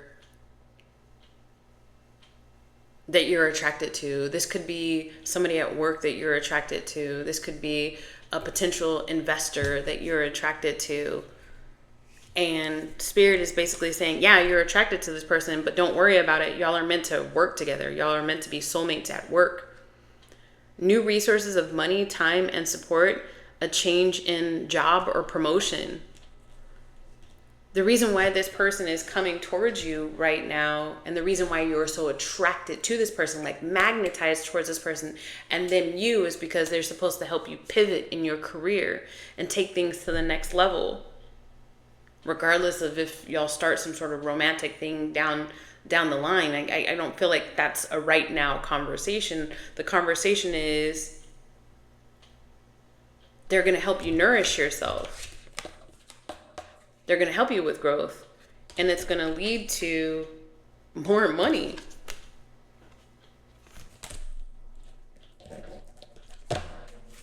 Advice for the Capricorn. That's actually pretty cool. Spirit's like, I'm not going to leave you hanging. I really want to tell you about this so you're not confused anymore. Advice for the Capricorn, please. Advice. The Five of Swords. There's no reason to fight it.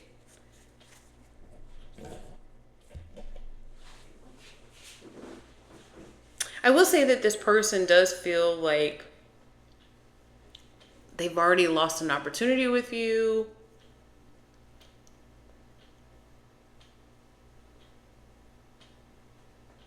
Like they've gotten the hint, if that makes sense. I mean, I pray it does, because it's the only way I know how to say it. Like if they, because they feel magnetized towards you too, right? 222 on the clock, which is a 6, which is the Lovers, which means choose love. It doesn't always mean to like choose to have a relationship with somebody, but to engage with somebody in the energy of openness of love. 6 of Pentacles. Guys, what I'm getting is that this person, like, almost like hurry up before they walk away. Hurry up before they disengage. Because they've already gotten the hint that y'all aren't going to be romantic partners. But this is a door that's open for you to build something else with this person that could be really prosperous. It could be a long-term friendship, or no, I'm getting work and it's going to work. But it's almost like hurry up. Hurry up before they walk away. And you might need to like apologize for not seeing it sooner. I don't know how you're going to apologize to this person, because I don't think you came into this connection expecting romance. You might just need to clear the air. Like, hey, clear expectations. Like, there's something about you that I like, and I feel like we can work very well together. And I would like to have more conversations about having a work relationship. Maybe you got to very clearly give the proper boundaries for you and this person. That's your reading, Capricorn, over the next 7 days. Let me know how that resonates with you. I read all the comments. If you want to work with me in any capacity, if you want me to pull more cards in this energy, the link to my stand store is in the description. Please consider liking and subscribing. It helps grow my channel, and it will be an amazingly positive, energetic exchange back to me. I love you. Let's move on. Have a good day. Hey, now we're about to talk to the Aquarius in the house. Aquarius, Sun, Moon, Rising, and Venus. Do me a favor, Aquarius, come to this reading with an open heart and open mind. My intention with this reading, as with all of my readings, is to try to get you some clarity, specifically talking about romantic love energy for you guys over the next 7 days as you're viewing this, not as I'm recording this, okay? So don't force anything, and if the roles need to be reversed, reverse them. For the Aquarius's greatest and highest good, what is the current energy of your love life over these next 7 days? What is the current energy of Aquarius's love life? Bitterness. And where is it heading over the next 7 days? Clarity. The truth is coming out, Aquarius. Whatever that means for you, that's what I'm getting. Over the next 7 days, the truth will be revealed. Let's see, for the Aquarius. What is going on in Aquarius's love life over the next 7 days, please, Spirit? Knight of Pentacles. The King of Wands. The Page of Cups. And then at the bottom of the deck, the Four of Pentacles. Secret. A long secret. See, this is like protecting something here. And this is the reason for all of the rest of these cards. And this is telling me a long time. You've been harboring feelings for somebody for a long time. And that secret is coming out. Aries, Leo, Sag with this King of Wands.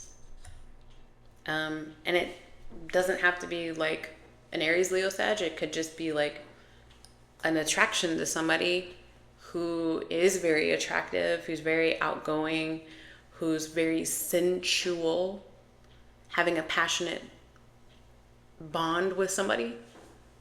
That's coming out. Coming to life, like other people are going to find out, or this person is going to find out.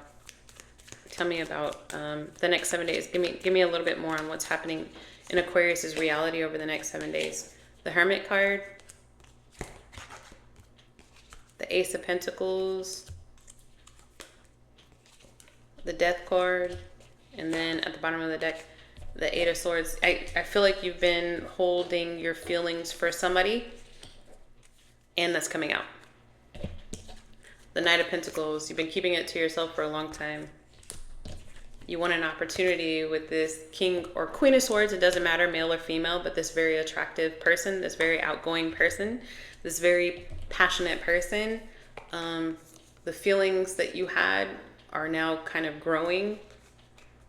And these are the same energies over and over again. This is keeping, like, feeling stuck in your own head, and this is literally keeping something to yourself. So how does that play out for the Aquarius over the next 7 days? How does this play out for the Aquarius over the next 7 days? The Five of Pentacles it's literally saying, like, this was all supposed to happen. Excuse me, the Five of Cups. This is literally saying it was all supposed to happen. Like, you were supposed to keep it to yourself until the reveal was ready for the Aquarius. I don't know. Maybe there were some things happening in the background as to why you needed to keep it a secret.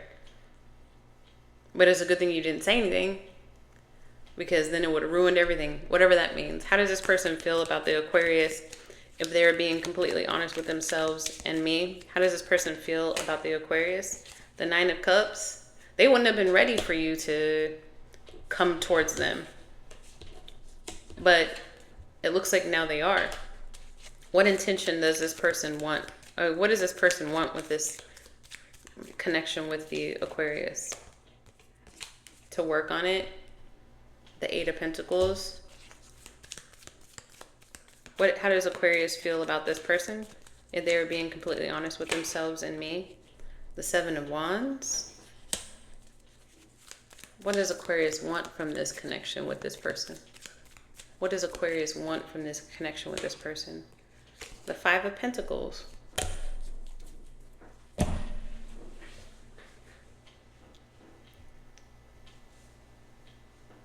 It was a major switch up in your energy.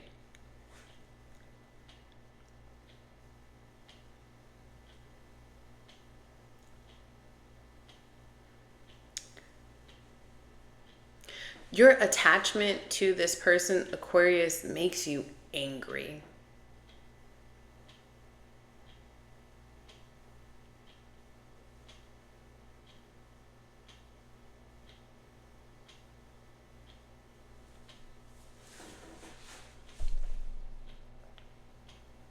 This is very interesting.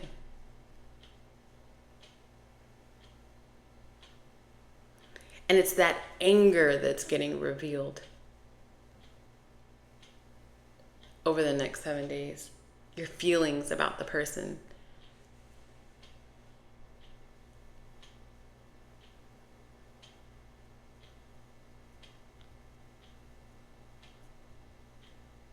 And for whatever reason, that makes the person happy. I mean, it could be that they're excited to just see something from you. I mean, you could have done the whole, the stereotype about Aquarius is like when things get deep, when the Aquarius tends to like back off and ghost a situation. And whomever this person is, they're just looking for something from you. And if you come to the table over this next week with anger, for them it's like something, because Aquarius people don't get angry over things that they don't care about, like not this kind of angry. And for this person, it's kind of like an interesting way to look at it. But for this person, it's like for Aquarius to still want to engage in this, even if it is anger, even if it is through a fight or something, for this person, they're looking at it like that must mean that Aquarius still cares.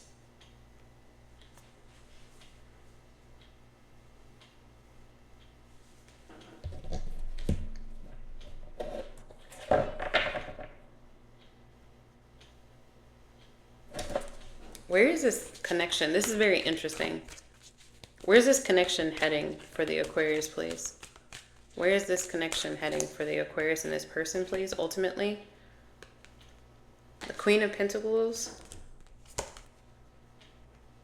The Nine of Cups comes out twice.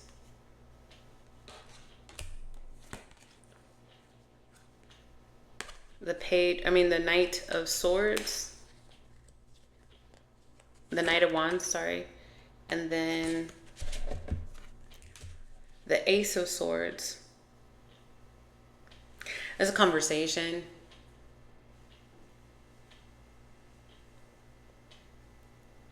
I still want you is what I'm getting. I still want you. And then the other person's like, I want you too. It makes me angry when you're not with me, is what I'm hearing.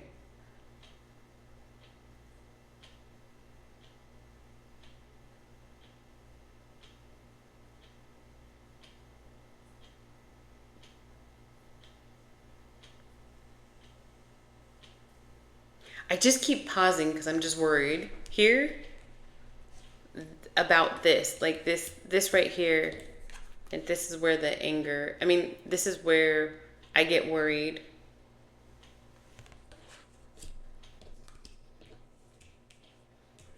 I mean, but the person is still here. The person is still by your side.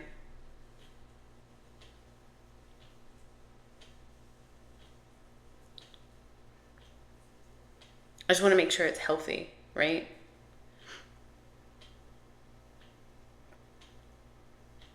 I think I talked about this for you before, Aquarius. Just make sure that you're not, I mean, you're an adult though, but I'm just saying, like, I just keep getting this for you week after week after week, this energy of not addressing the underlying issue.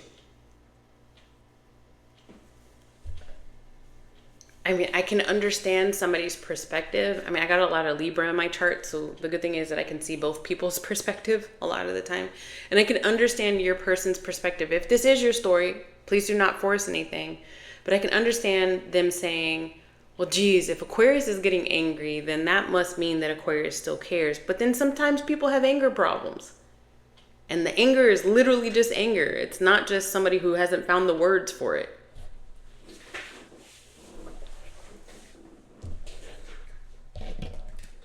Address the underlying issue in any situation, in any relationship, and then that's where you guys can grow.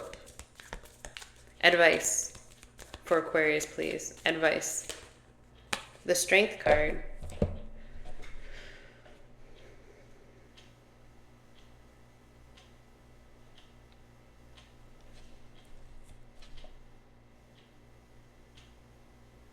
It's just so weird how I feel so weird in this energy. I just got my spidey senses like on high alert. I feel like I'm in like another level of awareness when I'm in your energy, Aquarius. And it's almost like I want to be like, come and look where from my perspective, because it feels weird over here. Advice is a Strength card, and when you look at the Strength card, it's like, this is a beast inside of you. Tame the beast inside of you. You have the ability to tame the beast inside of you. You have the ability to tame the narrative in your head that takes you down to the shadow. And then the Strength is like, be strong as well, right?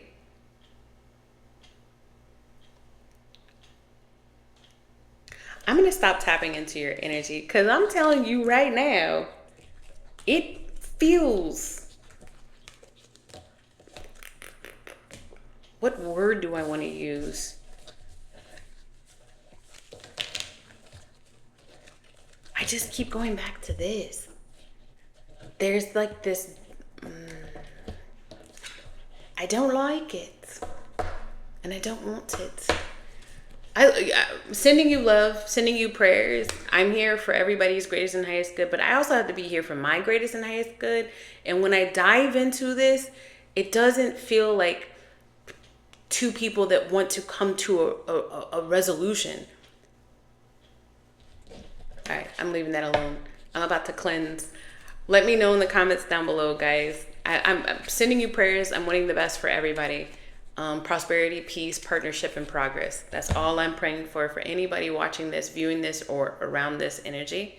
Let me know if you want to work with me in any capacity. That information is down below. Please consider liking and subscribing. Until next time, bye, Aquarius. Hey, here we go. Pisces. Pisces, Sun, Moon, Rising, and Venus. Pisces, do me a favor. Come to this reading with an open heart and open mind. My intention with this reading, as with all of my readings, is to try to get you some clarity. This time we're specifically talking about romantic love energy for your greatest and highest good. Don't force anything, and reverse the roles if you need to reverse them. All right, but let's take a look at the next 7 days as you're viewing this for the Pisces. Current love, romantic love energy for the Pisces. Lusting. Yeah. Yeah. Very heavy on the sexual energy, but then also maybe not being fully committed to the sexual energy, to the person on the other side of the sexual energy. All right, let's see. Where does this lead for the Pisces at the end of this week, please? Heart fog. Yeah, see, because you might be very attracted to this person, and you might have even slept with this person, you know, exchange some spicy text messages, but now what? Now what? Like, where do we stand? I feel like you might be feeling like you're getting mixed signals. You could be highly attracted to this person, but not know if the chemistry is there on their end, you know, like if it's requited or not. Let's just see the Pisces next 7 days for their whoa, whoa, whoa, whoa, whoa, whoa, whoa, whoa. Oh man, that was like 15 cards, guys. Not really, it was like 6 cards, but I did see the Four of Wands and I did see the Fool card. Pisces, so some of you guys could have recently moved. That's just what I'm getting from that. Some of you guys could have just recently moved. All right, romantic love though, that's what we're talking about. What does Pisces romantic love life look like? The Five of Wands. See, I'm wondering if you're wondering if this person wants to be a team player, like work with you, be with you even. You might feel like the only reason why this person is even around is because they think they can get something for you, or they have gotten something from you in the past. But like, where's the love, right? Three of Swords for the Pisces. The Knight of Wands. Oh, you're back again? I'm not doing a booty call again. It's like something like that, right? The Knight of Swords. It's like somebody just comes in, takes what they can, and then they leave. And it doesn't have to be, you know, that you're giving your body to this person. They come in, they take your loving energy, whatever that is, and you give it to them. Maybe you're attracted to them and you're hoping something's going to grow out of it, and then they just are gone again. And come and go as they please. How does this person feel about the Pisces? If they were being completely honest with themselves and me, how does this person feel about the Pisces, please? The Eight of Pentacles. I mean, that's a card of somebody that, like, they see you trying to grow something.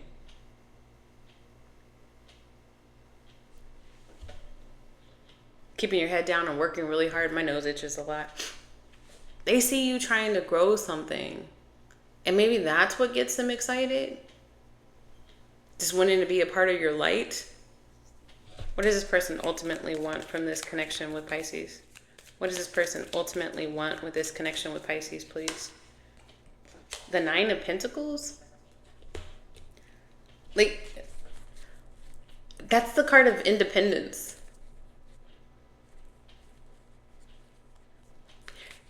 From what I'm picking up for you, Pisces, this person likes your light. And they could like your body too. There could have been some sort of sexual energy between the two of you guys, whether you acted on it or not. And that's probably what got this person's foot in the door. The sexual compatibility or the sexual connection. And then they see that you shine really bright in other ways. But they're still not planting roots in it. It's like they want to take part whenever they feel comfortable taking part in your energy. How does Pisces feel about this person if they're being completely honest with themselves and me? The Two of Cups. What does Pisces ultimately want from this connection with this person, please, Spirit? The Ace of Swords. The truth. Do you want this or not? Do you have feelings for me or not? Like, where do we even stand?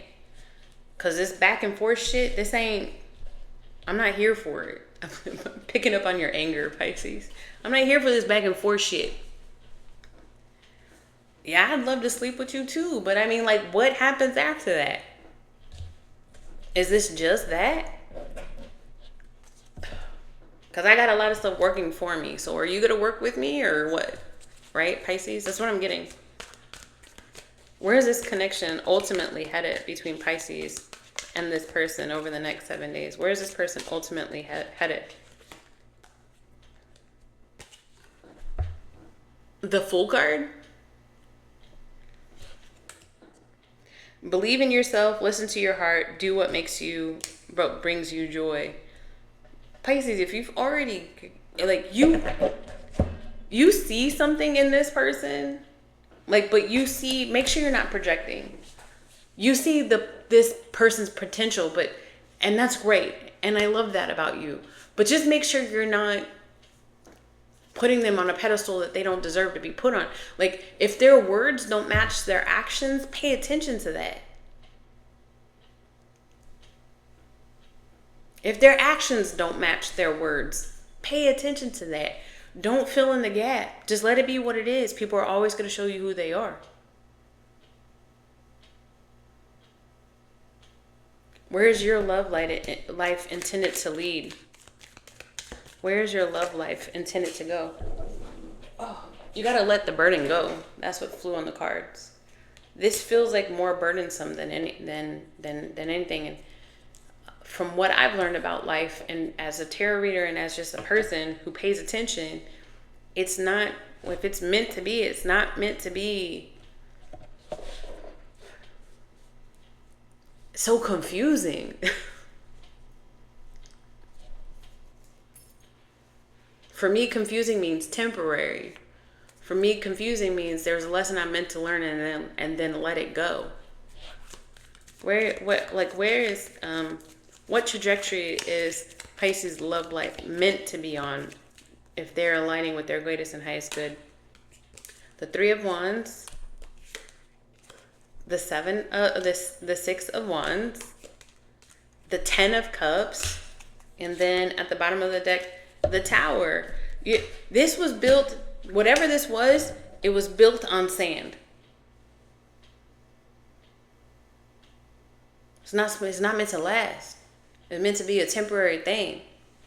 You know, if we're looking at the Three Little Pigs, this connection, I feel like it was in and out for a lot of you guys. A lot of ups and downs for a lot of you guys. It's built in straw and sticks. So it was meant to blow over. What you are meant to align with in this lifetime, on this planet, in this realm, in this 3D reality, is something that, like, is a house built, in stone. I don't know why I'm using the Three Little Pigs analogy. Y'all let me know. But the Three Little Pigs, the story of the little pigs, like a house built with straw, it gets blown down. A house built with sticks, it gets blown down. But the house built with bricks, with a steady and firm and concrete foundation, is meant to last. Ten of Cups, Pisces, you're meant to have, like, a real thing, a real successful love. And maybe this person that's not choosing you, that's playing games with you, is meant to watch you be victorious with a loving connection. And here's the thing, with the Fool card coming out with the Three of Wands, is you can expect it to happen. And you can expect it to happen in short order. I mean, but you have to make peace with the fact that this person might only just want you because you shine, or might just want you because you got a nice ass.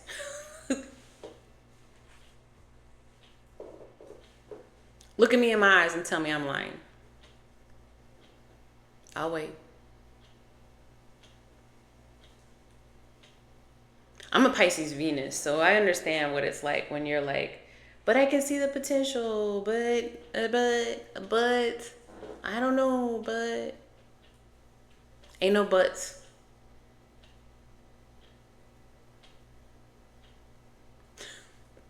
Actually, I feel like there are a lot of buts in this. B-U-T-T, not B-U-T. Ain't no but in this. There's no but. When somebody's inconsistent, there's no but. Don't be giving your butt off to nobody who's inconsistent. I will leave it there, Pisces. I love you guys so very much. Thank you for joining me. Let me know in the comments down below, even if you want to cuss me out. I don't care. If you want to work with me in any capacity, that information is in the description box. You can follow me on Instagram. You can join the channel, whatever. I love you guys. Until next time. Bye.